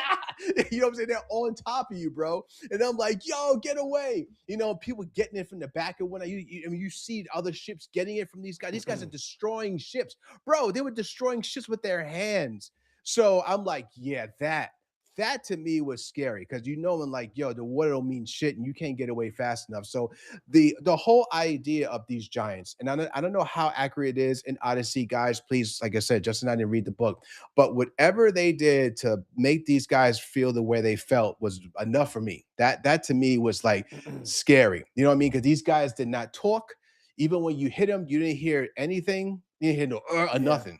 These guys made no noise, but they were huge and they were after you. yeah. So that was great. Now let's get into this part too, like with the Odyssey. like the runtime. Now, did it feel like 3 hours? Well, a little less than 3 hours to be technically right, but did it feel like 3 hours? Because let me tell you something. I think I do this real quick in here because I'm always forgetting to say this about Christopher Nolan's movies. All of the YouTube pages that interviews that we had and reviews, and we talk about Nolan, this, that, and the other. There's one thing that people do not bring up about Nolan's like craft, and this is genius. Is that if you notice, I'm like, yo, he's just so good at this, man. I have not seen a director in my life anyway, has done this. And what I'm talking about is pace. He can make think about Oppenheimer. That's the clearest example. That's a 3 hour and change movie about science and one bomb going off at one time within 3 hours. Everything is a That's true. trial. Everything is about his life. Everything is about science itself and what makes a bomb and all that, and then the political part of it for Oppenheimer at that time. That's it. Right? No one's running. No one's getting shot. No one's jumping off the mountain. It's just cats in a room talking. But what he does is brilliant is the pace. He never gives you a chance to get up. Like if you have to go to the bathroom, you're gonna miss out on some shit. Like he said, Yeah. that's a you problem. You know what I mean? There's no part in here. And then when you think about a movie, right? People say it's a 3 act play and all that stuff, which is really old school right now. When people still say that's like whatever. But when you think about his movies, there's no really one, two, third act. In a way there is, but then a lot of times it's kind of like a one. You start with a second act first, then you go to the third act, and then you go back to a first act. But the pace of it, he keeps that going by number one, quick cuts and a continuous music. It's almost like a music video. Look at Mhm. his film; they almost feel like a music video. They never stop. You have what's my man's name? The composer. Love that guy. Oh, Ludwig Göransson. Ludwig, right? So you got Ludwig. Ludwig working hard. When he knows he on the Christopher Nolan's film, he gonna be working. He gonna be making some music. He said, "Motherfucker, I need you to make 3 hours worth of continuous music because this is never going to stop." And when you look at Odyssey, it's the same way. And once it starts, music's on. And then next thing you know, things are moving. Cut, cut, cut. This is happening. This is happening. He's explaining everything to you. If you miss something, I'll get you back. Play some more stuff. But the pace of the movie with constant music, with scenes that pretty much always gets that downtime moment for the audience. It always gives you a moment where someone's at a bar or someone's talking to their mom, and okay, this is a little down moment. That's cool. I like it. But if I have to go to the bathroom or I have to kind of turn to the kid to say something, this would be the point. This would be the time. With Nolan's movie, there's never a downtime. So I'm just saying, as a skillful filmmaker, and as a independent filmmaker myself, and all the millions of filmmakers out there, we make our films. Look at that craftsmanship. He knows. He said, "Listen, you're never going to want to get out of my film, no matter what it is. I'm going to keep it going." So anyway, it's beautiful what he does. Yeah, I would say, yeah, to kind of piggyback off of that, I was just thinking like in a lot of filmmakers where they have like long movies and shit. You can Yeah, look at Tarantino, you can look at Scorsese, Christopher Nolan. They probably got the longest fucking movies out there right now, right, right? right, right. I feel like Tarantino, at least in his earlier day, he wasn't maybe so full of his own dialogue. Whereas like Mhm. some of his most recent movies, which I like his movies for sure. I'm a big Yeah, Tarantino yeah, fan. yeah. But sometimes a lot of his dialogue is self-indulgent and is just saying the same thing over and over, or just trying to figure out the most creative way to say the same thing a bunch of different ways. Or Yeah. his way of Yeah. making a character interesting is by having them say some weird philosophical such and such, where you could have just said, "Hey, yo, the butter's over there." You know what I'm saying? Right, right, right, right. Whereas with Nolan, all of the moments of dialogue build up to the moments of action so that the Mhm. moments of action actually hold weight and make you Yes. care about everything involved in that action. If it's the vehicle, oh shit, we got to watch out for the vehicle, make sure it works well. Right. If it's the character, oh shit, how's the character going to get out of this because we know they're dealing with such and such or whatever. If it's a ticking clock, you know what I'm saying? There's always things that he's building throughout in his stories that feed and fuel this other through line coming through that story. And again, if his movies are taking a long time, it's because all those things are needed again to get to this. And so when it comes to fruition, it's just that much better for it. So I love a long movie. I love to be in a Me universe too. that I Yeah. really enjoy with characters that I'm really like engaged in. And Yeah. so I don't care if this movie was 4 hours, I will be sitting there like holding my shit like, oh my Oh, God, like man. this, But like, oh, I can't but go, I but can't go. yeah, you Exactly. know what I'm Yeah. saying? But you know, Yeah. but like you're saying too, when it comes to Tarantino, a lot of guys, even Scorsese, a lot of guys, a lot of directors who make these long films, right? With Nolan, to give him more props, to me, when it comes to dialogue, you said sometimes Tarantino can just get long-winded, and I get it. That's his thing, whatever. It's cool. And I still like his stuff. But with I think Nolan, him with his scientific mind and him just the way his rhythm is, every piece of dialogue is there for a reason. He's very efficient. There's no Mhm. wasted dialogue. That's what I love about his movies. There's never dialogue that's wasted, that is thrown. Everything means something. And then when you look at everything he's done, like the way it's edited, right? It's very fast. It's kind of like this person saying something, this person saying something, then you show this, then this person saying something, and then you go to an external, maybe like a landscaping shot or whatever, and you keep on stepping. Like he just keeps it going. Like there's nothing here that I put in that you don't need for the story, unlike other filmmakers. There are things that they kind of throw in there. If you don't catch it, it's okay. You can still enjoy the movie. Nah, yo. Nolan is like, if you miss that, you miss something. Like I don't Yeah. put shit in just to put in shit in. You know what I mean? So if it has Very nothing to do with the efficient. story, then I'm not going to put it into it. And I think that's the difference between him. Even Spielberg does that. Even James Cameron does that. He's the only one that doesn't do that. He would this everything means something anyway. Yeah, he's very efficient, straight to the point. And yes, we love Nolan. You guys out there love Nolan. You got to figure guys like Nolan come like very rare, man. And we have directors out there, been around for years who are very, very rare to have their own style. And Nolan's one of those guys, man. This is why we're going crazy for Odyssey. This is why we have this spoiler review right now, because we just can't keep contain ourselves and say, oh, well, you know what? No spoilers. Bro, it's too much going on. Let's talk. Yeah. You know what I'm Now let saying? me Yeah. let me let me address this because I want to ask in a minute or so. I'm gonna try to figure out like I want to touch on some of the things that people are saying they had an issue with, Oh, right? okay, let's get Because into that. Let's, obviously, let's get into obviously, that. Yeah, I'm yeah, yeah, yeah. gushing about all the great things. But before I Right. get to that, I want to highlight the Lupita Nyong'o situation and Mm-hmm. John Leguizamo. First, Mm-hmm. I'm gonna go on John Leguizamo, right? So I said in Mm-hmm. my review, the first time I can remember seeing John Leguizamo was in the movie The Pest, right? And then there was like after The Pest, when she was like just You bonkers minutes. crazy in that movie. Then it was Uh, like Spawn, where he played the clown. And right, every now and right. then you'll catch him in some serious role. But I'm again so happy that Nolan picked him of all people to play Mm-hmm. this blind dude Right. in this movie that is kind of like a mentor slash like right hand Yeah. individual slash gatekeeper in a sense to Odysseus's son and even Odysseus at a time. Do you know what Mm-hmm. I'm saying? Right. And so and being able to be there like throughout the entire film, I thought John Leguizamo killed it. And again, having not read the book, having not all the understanding of Greek culture and this and that, if Right. people are so upset about Lupita Nyong'o playing Helen of Troy, John Leguizamo's Hispanic, right? Emmaus. Yeah. He's Puerto Rican. You know what I'm saying? Puerto Puerto Ricano, Rican. baby. Yeah, New Yorker. Yeah, Okay, me. Yeah. so was there Puerto Ricans in too? Like, because I didn't hear a lot of people giving him as much shit. You know what I'm Yeah. saying? And what Yeah. about Corey Mm-hmm. Hawkins? Like, Mm-hmm. was black people like just chilling like that in the kingdom? Regardless, the point is I don't know. Right. But the point is, there's a lot of people in this movie where you could look at them and be like, were they necessarily historically accurate? The fact that Lupita Nyong'o was getting as much ish, you should just Mm-hmm. be able to trust in this filmmaker's creative inspiration. You know what I'm saying? If he Well, feels well, like she's gonna fit this role, there were brothers in Greek time back then. So if people don't know the history, yes, there were black people from Africa coming in Greek for trade and things like that. There's other things too. I don't know all of the history, but I know that. So yeah.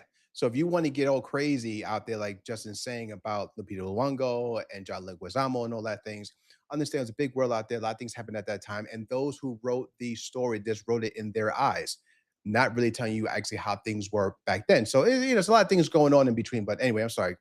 Continue, Justin. I just want to throw that in there. yeah. So basically, the whole point is one, yeah, Chris Nolan might be taking some creative liberties as far as Sure. legitimate race and whatnot, but we're going to the movie to be entertained. We're going to the movie to see something outside of our own world and our own realm. Is it really that big of an effing deal? Lupita Nyong'o's character is not even in the movie, but for what, like 3 or 4 minutes, Probably, 5 minutes, maybe out of a Tops, 2 hour and 50 out of a 2 hour and 52 minute film. She's Yeah. in it for maybe like 5 minutes. That's like Yeah. when you go to the dentist and they got to numb you up real quick. Compared to the whole time you're sitting there in the chair and they're doing everything, that needle's in your gum for like 10 seconds. It's nothing. Yeah. Yeah. It's true. Pennies in the pond. Stop tripping. But she That's did true. she That's did true. great in her role. She She did did. great in her role. But for the Yeah. people out there that's crying about it, y'all need to get a life and stop tripping on that Yeah. shit. Yeah. But You yeah, know what? her I'm there with her Justin. and John Leguizamo were great in what they had to do. But John Leguizamo was a standout for certain. So I just want to give him love, give Yeah. him some shine for sure. I love John Um, Leguizamo. Always did, so definitely. But now I'm before you gonna move before you move forward, Justin, not to cut you off. But I want to just say one thing about Lupita. There was some things out there's some people out there. I don't give a fuck who you are out there, right? Hear this shit and put your ears right to the fucking speaker. Those people out there who said, "Hey, Lupita is playing someone who's supposed to be the most beautiful woman in in in the story." What are you saying? She's not beautiful? Like all you motherfuckers out there, that's your excuse. Oh, was she supposed to be the most beautiful? What are you saying? She's not beautiful because she's what? Black? She's not beautiful because she's not white? So whatever it is out there, fuck y'all, because beauty comes in all colors, shades, sizes, and creeds. So if you can't see that, and you can't see how beautiful Lupita is, even if she's playing somebody who's who's supposed to be another race, but you need someone beautiful, she is beautiful as well. So I just want to say that if you say that, we know who you are, we know where you stand, and just say we see you. But I'm just saying. Go yeah. ahead, Justin. That's how to put The, it out la- there. the last thing I'll say to piggyback off of that real quick before we move on is, at the end of the day, beauty is subjective. It's in the eye of the beholder, right? Right. But the funny thing is a lot of times when people they'll say, "Oh, maybe someone's not beautiful enough to play this role." Like the same thing they were saying about Millie Alcott that was playing Supergirl. A lot Oh of yeah, people was giving her she's shit beautiful. for I the way mean, for the way her teeth looked or whatever. Like my teeth used to yeah. be busted as fuck, so I paid like freaking $10,000 for Yeah, I still gotta go my do it grill to get myself. fixed. Point is, it's all in the eye of the beholder. But as soon as you start entering the race card, now your argument for her beauty, subjective or not, now Right. holds no water because you just entered the race card. So now that's what your real issue was. So remember, if you want to hide behind, oh, she's not pretty enough, well, then you can't say the race part. You just got to hide behind, well, I don't think she's pretty enough. Okay, cool. Then we have Right. nothing to say to you other than that's your opinion, right? Yeah. Right. But if you bring And- up the race, then I can say fuck you. Now, right. moving on. So a lot of people crying about the sound. They'd be like, "Oh, I can't hear. It's muffled." Again, I'm cool with I'm cool with that. Some people out there comment in the section, do you have an issue with the sound? Like I say, No there's problem. you can look at Tenet. A lot of people were crying about Tenet. Oh, I couldn't hear what they're saying on the boat. Look, you don't know even if you heard what I've watched that movie 1,000 times. I still don't know what's going on. I still don't get it. You know what I'm saying? But I don't care. I love that movie. Me Right? too. Me too. Hello. My wife Thank and I you. flew to San Diego during the pandemic Wow. to see that movie because Wow. it wasn't showing anywhere around us in San Jose. And I Yeah. left the theater knowing I loved what I just watched, but I'm like, I wish I knew what the fuck was happening. Goddamn. I'm the same way. You know what? But I can promise you that's one of my this. favorite films. Yeah. But I could promise you, it had nothing to do with a couple of scenes where their voices were muffled. Right. You know what I'm saying? So the same thing in this. People also crying about like, this movie's too dark. I can't see anything. I don't hear y'all crying about the Batman. I don't hear y'all crying Right. about the Dark Knight. Like, I don't hear y'all crying about half of the horror movies that have been made from the 80s through the early 2000s. Like, movies are dark from time to time. Yeah. And quite frankly, again, the verisimilitude of it. If you are in the middle of have you ever been camping before? Did you ever turn off your Yeah. flashlight? Dude, Yeah. could you see what the fuck is going on in the woods? You couldn't, you can't. So Chris Nolan is gonna let you see what he wants you to see. Right. Right. Enjoy the moment. Enjoy Yeah. the escapism, right? Yeah. So for me, I didn't think the movie was too dark. I didn't have an issue with Me the neither. sound design at all. That's just Nope. me. It's a creative choice. You Right. dig what I'm saying? So number one, if you go to a certain relative's house all the time for Christmas or Thanksgiving and you feel like they cook like shit, eventually you're gonna have to learn you should probably eat before you go. You go say, "Hey, what's up, Yeah. grandma? Hey, how you doing, auntie and uncle?" Hang out, whatever. But Right. don't expect the food to be delicious.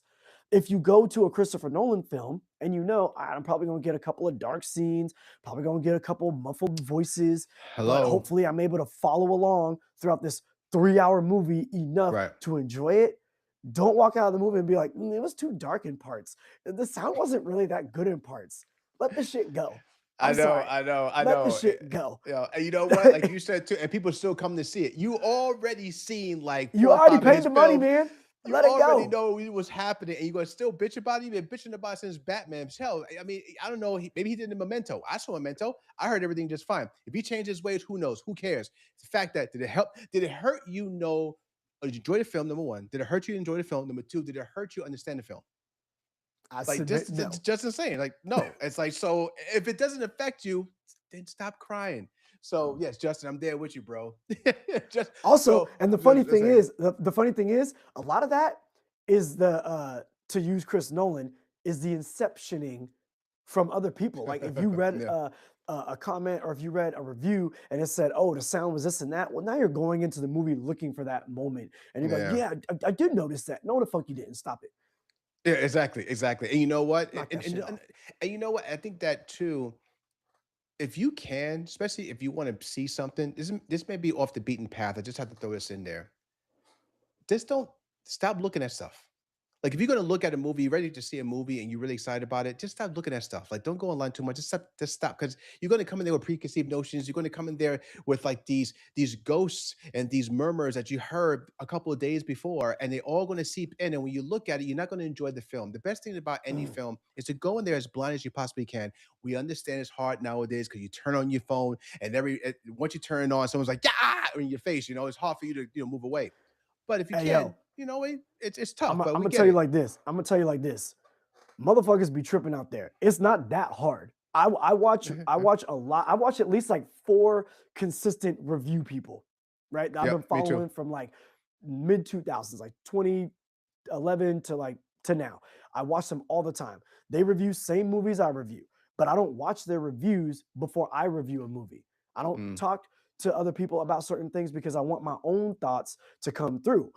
I view these people as high. I put them on a high pedestal because I've been watching them for so long. I want to be as good as them or as successful as them in this review space. So when I watch their videos after mine and they say some similar shit, maybe just a little bit different because we're different people, I'm like, oh, cool. Like we say the same thing. Cool, that's whatever. But in the end of right. the day, I'm not going to read a review. I'm not going to watch a review. I try to stay away from trailers as best I can. The only trailers I purposely watch, I don't purposely watch them, but they're in the movie theater when I go to watch a movie. That is it. As much as I Mhm. want to watch certain other trailers or behind the scenes stuff or special little featurettes or whatever like that, because Yeah. they have a ton of those things going on right now. I do my best to stay away from it because I've been watching movies since I was a little boy, man. I'm 40 fucking 2 years old right now. I can tell you Yeah. what's going to happen in the movie before enough of what's going to happen in the movie We've seen so based many on one fucking times. trailer. You know Right, what I'm saying? right. And I don't care if I know what's going to happen or not. It's not the point. The point is, I just want to sit in the theater and allow this creator to give me Mm. what they want to give me. I don't want to Yeah. know what someone else's think piece was or whatever. If you're the type of person that does that, my wife does that shit. She'll watch reviews before she goes to see a Yeah, I movie. know, And I I'm like, know. My babe, wife why are does you it too. doing that? You know what I'm saying? Like, Like, what the kill hell? You know yourself. what I mean? People will do that. And I'm like, nah, Nah, just go and watch the movie. And then afterwards, let's discuss. Let's chop yeah. it up. That's the best thing. You're Yeah. right. I'm the same way too. Because even the people that I do, like you say, I have my same people, and a lot of you and I actually see that, talk to, look at the same people for reviews. A lot of people out there know that the famous names, and we watch those guys too. But when I see them review a movie I haven't seen yet, I don't even look at it. You're right. You could just say no. I just say no. It's afterwards. Even if I know a movie I want to see, and Justin is seeing it, he's reviewing. I'm like, nah. If I'm not going to see it, I don't wait nothing. I'll wait till I The see it and then come back and say, what did just say about it? You know what I mean? the most I'll do is this, because I know some people out there be like, oh, this, that, whatever. Look, the most I'll do is like either I'll try to gauge maybe by the people I follow, I'll gauge by their thumbnail. This is good. Do they like Yeah, it? I right. don't Their know. their face expressions, Or like, at least in my reviews, I try to say early on if I thought the movie was trash or not, or if it was hella good or whatever.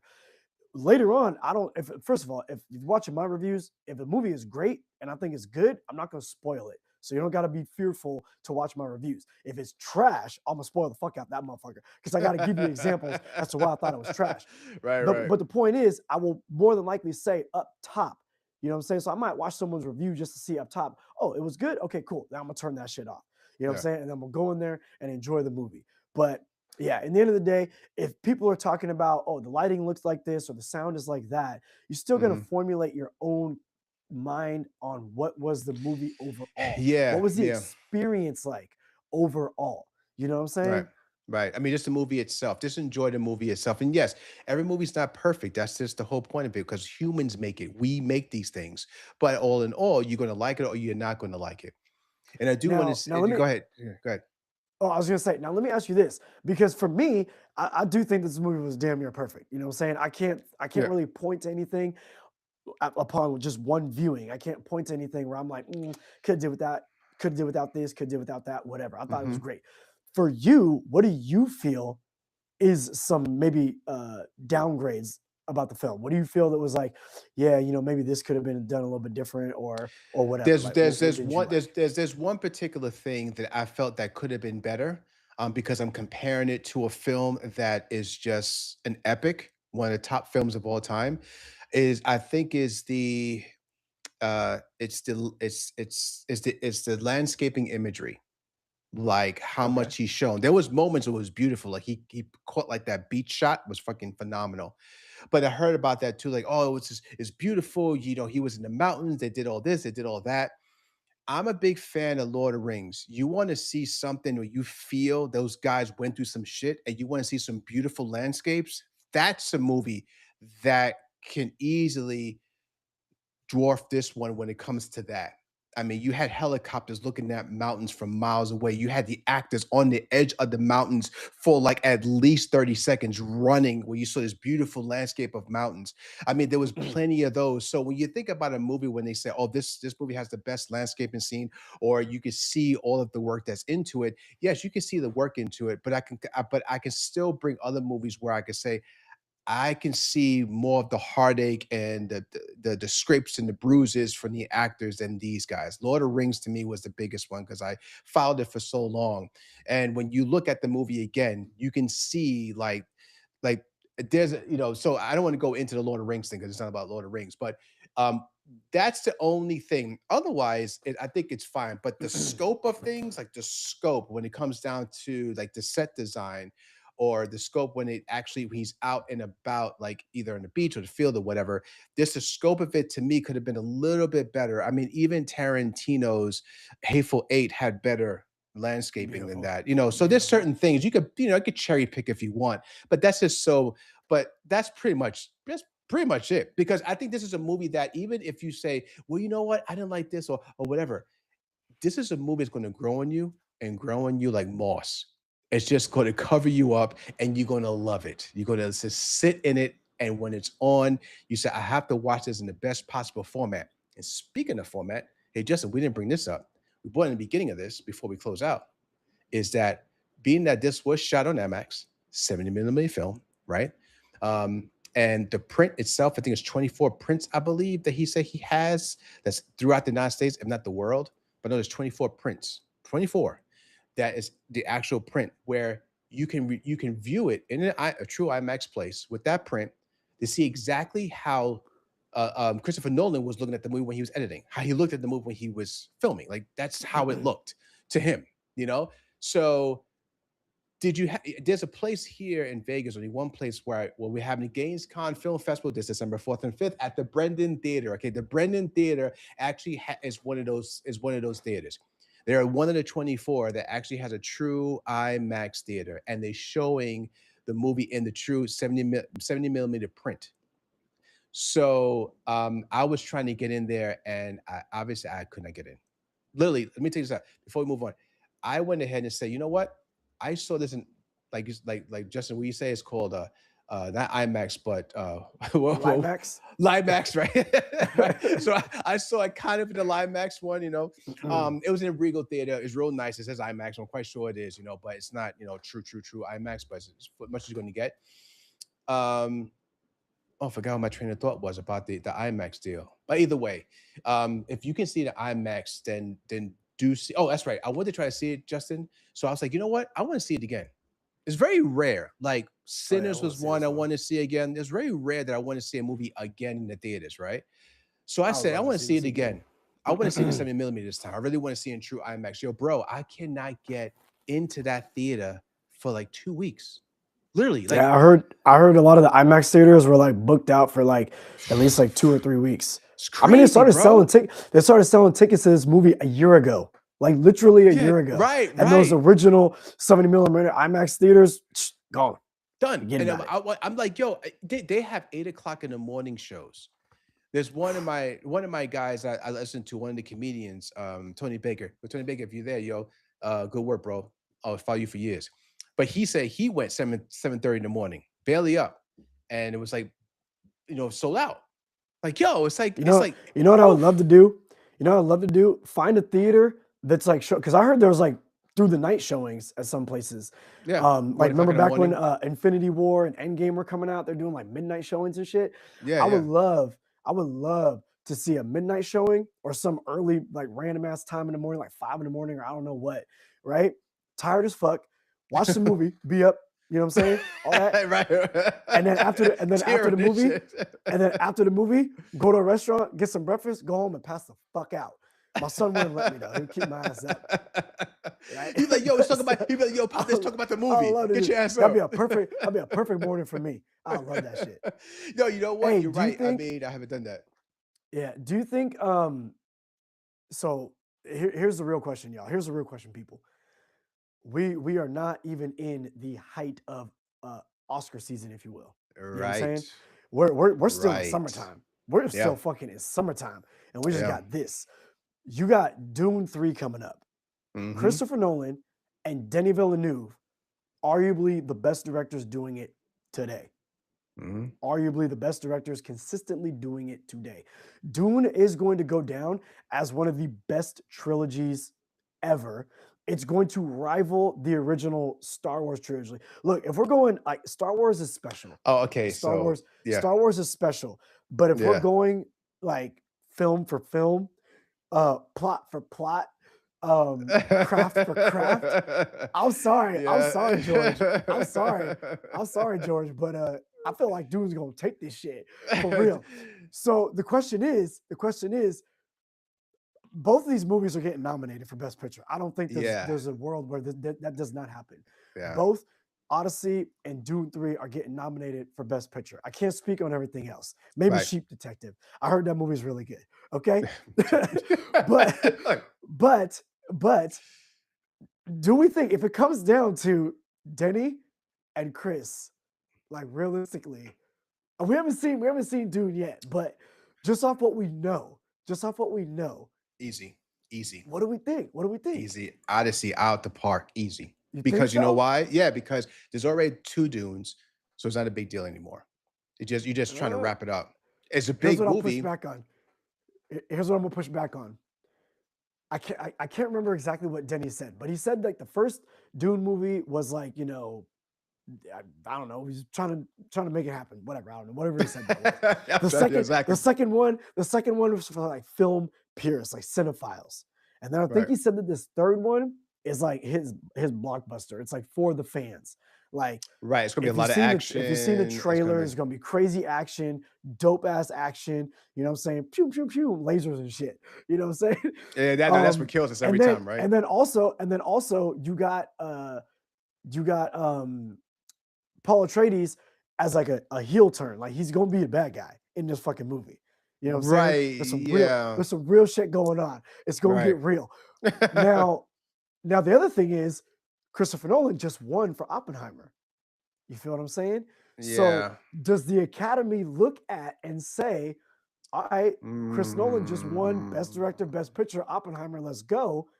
Cillian Murphy, Best Actor, let's go. And then you got Timothée Chalamet, arguably he's up next. You know what I'm Yeah. saying? We just Yeah. saw that in the last Oscars. And All then now right. you got Denny, who Denny has given All us right. nothing but greatness with everything that Denny has not made a bad film. Understand that. Yeah. So Yeah. does the Academy say, Chris got his thing. I gotta think about. I gotta think about this. All right. So all The right. only So the only way I see them overlooking Denny, who hasn't got his just due yet, and Chris did, the only way I see see. them Right. overlooking Right. is once again the same reason that um the same reason that Brian, like Sinners got as much love as it did, as many nominations as it did, and the Right. same reason that Michael B. Jordan got Best Actor. One, Michael B. Jordan Best Actor because of the complexities of it. So for Chris Mhm. Nolan, filming everything in IMAX, I mean, they cutting this bitch Right. with scissors and tape, MacGyver Yeah, it's swag. crazy. It's You know- crazy. It's you know what I'm crazy, saying? yo. Old So they school. doing Yeah, it yeah. classic old school. Hollywood loves old school. Okay. Yes, that's what I'm You know saying. what I'm saying? Yeah, yeah. IMAX is selling T-shirts and sweatshirts because of Christopher Nolan. Exactly. So they Yup. go. The campaign is gonna be heavy. That's Yes, the it only is. reason it's gonna be heavy. All right, That's the so only reason. you know what? It's funny. It's a really great question, but it's a really great question, Justin, and that's really tough because people may say, like I said at first, right? I say, oh, I think it's gonna be Odyssey easy, but then you brought some good points. Now it made me think. I'm like, because I can see him do this. Did he get anything for the other two? They're like, nah, but it made $1 billion. It's already a classic.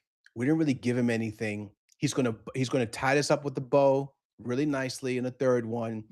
And we know that Nolan's still going to give us he's still going to give us some beautiful stuff in the future. We still got stuff coming, so it's not like Yeah. this is it, right? Although I heard Nolan say he's going to take 3 years off, so I don't blame him. After this one, and then I say them just give it to him because of the three. Yes, I think that being that one big thing that can actually knock Dune out the way you just brought up is, I guess we did was any really buying tickets a year before time? Like they'll look at the muscle. No one's buying Dune tickets a year before time, but they were doing Odyssey. And like you said, change also keeping the prestigeness of cinema. Like Nolan's doing that.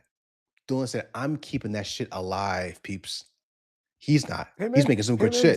Him and They Denny are but on you the same page for sure. yeah, I mean, Keeping keep the cinema keep alive. keep Yeah, it yeah. exactly. But I think that Yeah. even though Denny maybe has done it as well, like film, I'm not sure, but they're making a big push, like you said, like for Nolan, he makes yo, we're using celluloid, bro, and we're using Yeah. 70, and then when we're not using And 70, go to the we're using theater, Super yeah. 35, or we're doing that. We're using celluloid, so I'm still cinema, and I'm going to show you what cannot be replaced. Hollywood loves that. Like, yo, you're the one that's pushing that shit a lot. Denny isn't. Yes, Denny is great, but I think that's not his campaign. And he doesn't. And if he did, it'd be stupid because they said, you can't do the same thing Nolan is. Even if he wanted to, he can't. Mhm. It just won't look right. It's like, we trying to do what Nolan's doing. The You other know? thing when you So mention muscle, the other thing is, and again, I've only seen one. I've only seen Odyssey, which I thought was dope. I want to watch it again. Want to live in that world. It's all good. But I can tell you this: something tells me I know. that the rewatchability for the general population that will go back again and again and again. I think it's Odyssey, for- man. For Dune, It's hard. It's hard. I don't know. I don't know. The action, the pull, Right, the right. pull that fucking Timothy Chalamet has, and Zendaya Yeah. has, and Jason Momoa has, Yes, like the yeah. pull that all these people have that want to see them, and then the action and how That's right. And, You know what I'm remember, saying? and that's right. And Robert Patrick's in there too. Damn, he's oh, having a Robert year. Pattinson's in it too. This man's in Robert everything. Pattinson's in it. Like, you know what I'm saying? Exactly. Yeah. Robert Pattinson is the new fucking there was a guy who was just like in every fucking thing for a second. I Oh, can't you could remember say who it is. he has a Samuel Jackson year. Him and Yeah. Momoa, because Momoa has like 3 films now or something like that this year, Yeah. something like that. And So like, I don't he know. has a bunch All of I films know here, is, yeah. I've been hearing some pretty. I mean, the funny thing is, in this year, I was telling someone this the other day. We have Odyssey that just got here. You got Dune 3 conclusion coming up, Yep. and you got Doomsday in Mm, one fucking calendar year. that's tough because Odyssey, Doomsday, I think Dune, too. and Doomsday. If Doomsday Nominated hits, which already, It that's- should. Yeah, It- yeah. it Oh, yo, should. that's It gonna be should. already nominated. Already nominated. Yeah. I cannot wait Mm. until they carrying these bitches at Walmart. Because I'm assuming on 4K. It's not even a question. It's not even a Yeah, I'm question. buying. Yes, I hope they have a box set because I'm buying that bitch up Oh right away. man, All of them, this is all of such a them. So, we're eating good right now. We're eating oh, good. If we you're a are. film fan, with all Yes. the horror movies that we've been getting, with all the Mm, good horror that we've been getting from last year yeah. to this year, Project Hail Mary earlier this year. Yeah. You All know what I'm right. saying? Right. Right. I forgot about that's Project right. Hail That's Mary right. earlier this year, That's and getting then nominated. this movie this Odyssey, and then Dune, and then a couple of other movies coming out this year too. I Man, we are know. eating good I right now. know. Yeah, we are. We are. You Oof. know, and there's a lot of like these indie film, these lower films coming out are just kind of like kicking the ass. And I think they are going to give them some. I think the Oscars going to bring them in. I can see was a back room and of course Oh yeah, obsession. Like back room. Yeah. I can see them just kind of throwing a bone out there just to kind of say, hey, listen, this is where the world's going. People are loving this. We can't ignore it. I mean, we can't ignore it. So let's just throw them, even if they don't win nothing, but let's just throw them in there, because they're just that good. Um, but when it comes out to the three heavyweights, yeah, it's going to be like you said, Odyssey, Dune, and Avengers. Check Avengers. this out. Let me tell you this. Oh, hold on, real quick, real quick. I got a question for you before you get into that. You know, Avengers and Dune's come out the same time, right? Oh, I know And that. I right, know that. and you know, Dune has all the IMAX theaters. They bought it up, Mhm, so Avengers mhm. can't get into it. And they were trying to. I don't know how the Avengers dropped the ball on that one. Kevin Feige, what you doing? I don't know what happened. But anyway, Dune got it. Do you think first weekend, because they come at the same time, right? You know, there's memes about people having two theaters by each other and one going in and the other person goes right into I'm ready. Dune. Like they're just I going wanna right, do it. I they're wanna just going do it. right into it, right? So who you think is going to be bigger that weekend? I don't see a world where Avengers does not beat out Dune's box office. I I just don't agree. not even see, come on. It's not even a question. I think yeah. Avengers clearly is gonna The first sweep. weekend. Yeah. First weekend sweeping. Sweet. Um, what's gonna be interesting is just to see how they go. I don't see Dune Hmm. outgrossing Avengers in general. I just don't see it. I, Well, if come well, no, and I'm gonna tell you why. I'm gonna tell you why. I'm gonna tell you why. mm, While there's lot of people that love Dune, Avengers, they have more fans. we're not just talking about a family that will go see Avengers. Yeah. Mom, dad, kids, friends in the neighborhood, the whole Mm, family is mm. going to see Avengers. But we're also Right. talking about grown people without families. I don't know why I pointed at myself, but grown people, That's me. I'll do that.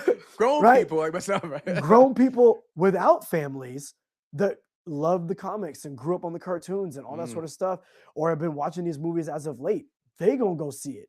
And if yeah. you ain't even got kids, well, there was a time there's a time in a little bit of my youth long ago when I didn't have kids. I went and saw Fast and the Furious 6 like 5 times in the theater because Wow. Right. I didn't have nobody to tell me no.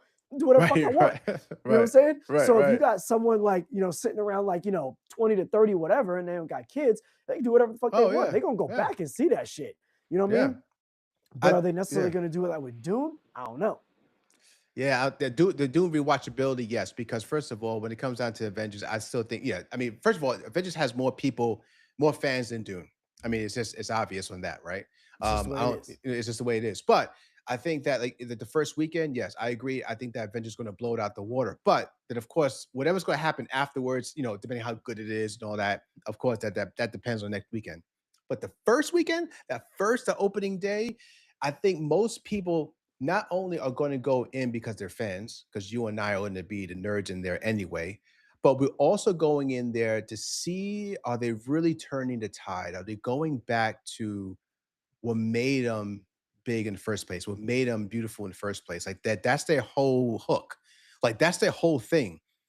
Bringing back the brothers, um, the Russo brothers, bringing Russo them brothers. back. Of course, bringing Robert Downey back, bringing all these legacy guys back so you can bring all of the people who said, "Oh, I remember those guys. Let's see if they could do it one more time." Right? So you have that flood coming in because eventually they're all going to go anyway, and the new one's going to come in, the X Men, the new Avengers, and all that stuff. So I think a lot of his curiosity is like, because I know I'm that guy. Like I'm going to see it anyway. They already got me. They don't Oh need to yeah. like sell. But I Mhm. know, and I'm quite sure you can agree on this. I'm curious to see what they're going to do. Like I'm gonna that's tell you their this. whole thing. What do you think? I'm I'm gonna tell you this. I think this movie is gonna be great. I'm Avengers. I think it's gonna be Mhm. great. I think it's gonna do just fine. It's gonna do great. Huge numbers for sure.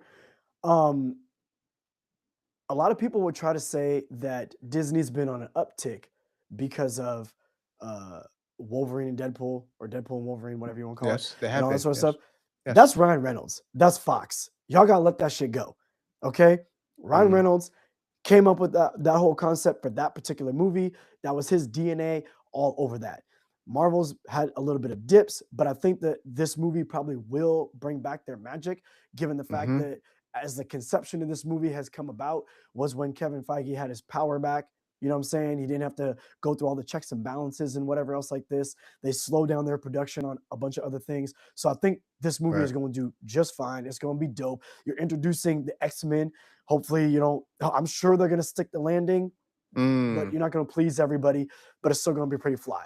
Regardless, there's so much in this movie Mm. that, in a weird way, it sounds kind of weird to say, there's so much going on in this movie that I don't Yeah. think it can fail. There's Mm. because it's kind of like, the law of numbers. If you're making a bunch of sales calls, if you call like 100 people, you're gonna make a handful of sales. So there's so much going Yeah. in this Right. movie. Right. Someone's gonna Right. grab a hold of some shit and be like, yo, I like that. I didn't really care for that, but fuck this part right here. Yeah. Hell yeah. Yeah. So it's gonna do great. Here's the real question. I'm talking to Martin Scorsese out there.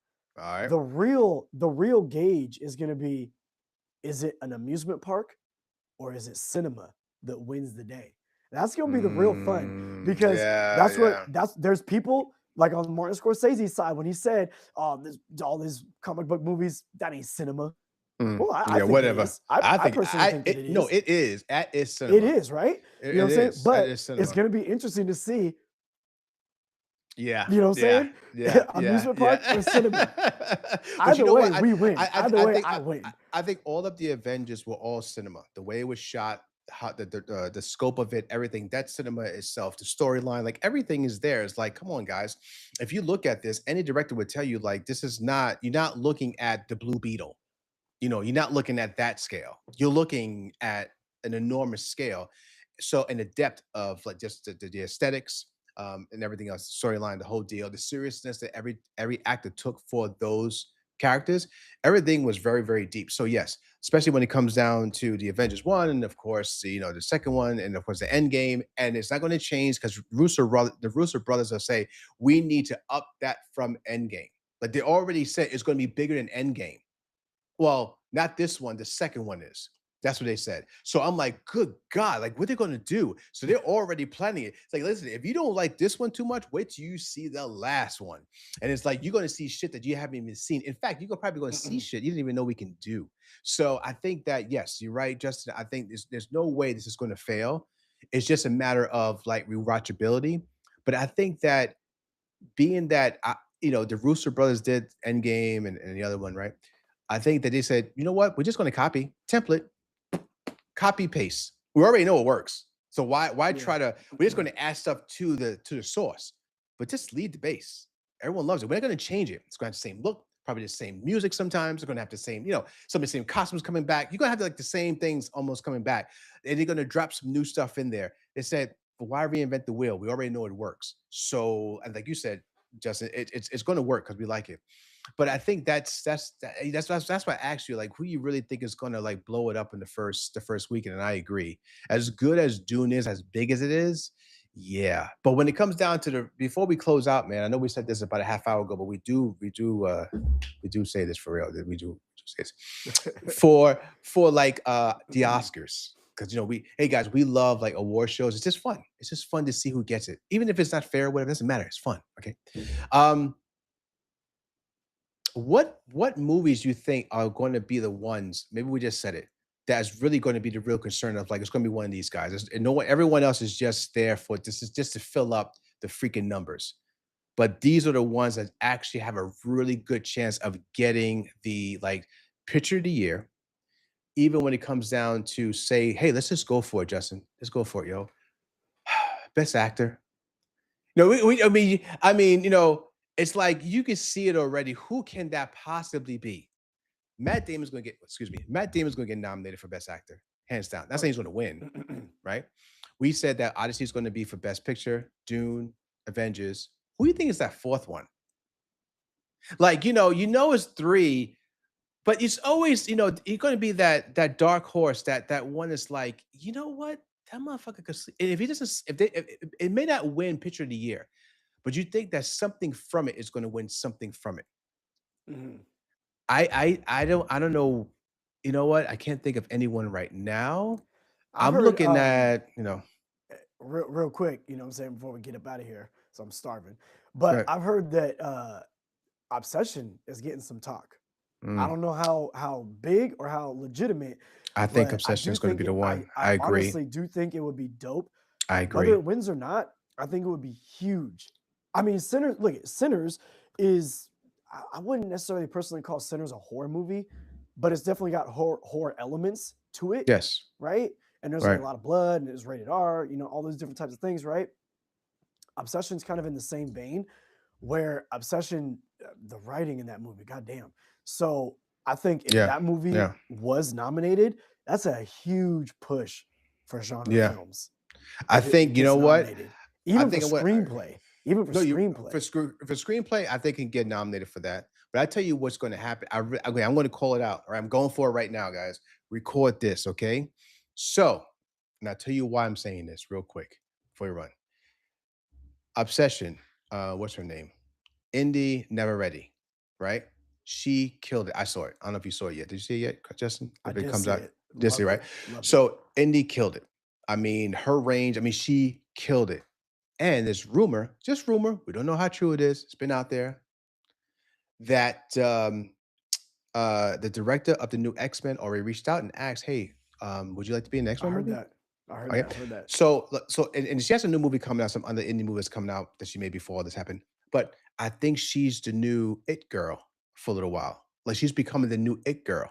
So I think one way to do it is like, you know what? Give her a nod. Even if she doesn't win the Oscar for best supporting, she's definitely gonna get nominated. There's no way if they don't nominate her this year, just nominate. I don't know what they're doing, but there's no way she's not going to get nominated. None. There's got to be. Who else is killing? Who else gave that a performance like that this year at all? Who went that deep? Who went that crazy? Who had all those layers as a character? That's what I'm You about to say. know, Layers. Yep. layers. I mean, who did that? Like who this year? Maybe there's someone we haven't seen yet, Justin, because a lot of shit out there.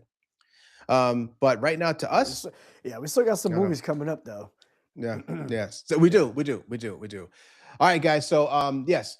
So everyone out there, thank you very much for anyone who watched any portion of this live performances, streaming of me and Justin Green. Here, who is the new director of marketing for GainsCon Media Incorporated, is going to be here in December 4th and 5th at the Brendan Theater in Las Vegas. Yes, I know I'm rambling really fast, but go ahead, check us out. It's real. I want to get us out of here. And I, because we had such a great time tonight, and I want to say, everyone out there, thank you very much for anyone who watched any portion of this. And if you are watching us now on a rerun, you know what I mean, on the tape session, thank you too for even clicking play. So, again, I'm Barry Gaines of GainsCon Media Incorporated. You got Mr. Justin Green from Green Screen on YouTube. Check it out. Yeah. He reviews films, and also check out our dual reviews that we always do every week at Mission Movie Reviews. Okay, and YouTube as well, and also action people out there, filmmakers, creators, please go to Film Freeway and submit your film to GainsCon Film Festival right now. That's going to be in Las Vegas this year. Again, okay, we're a nonprofit, so we'll love your support. And to everyone tonight, have a good night.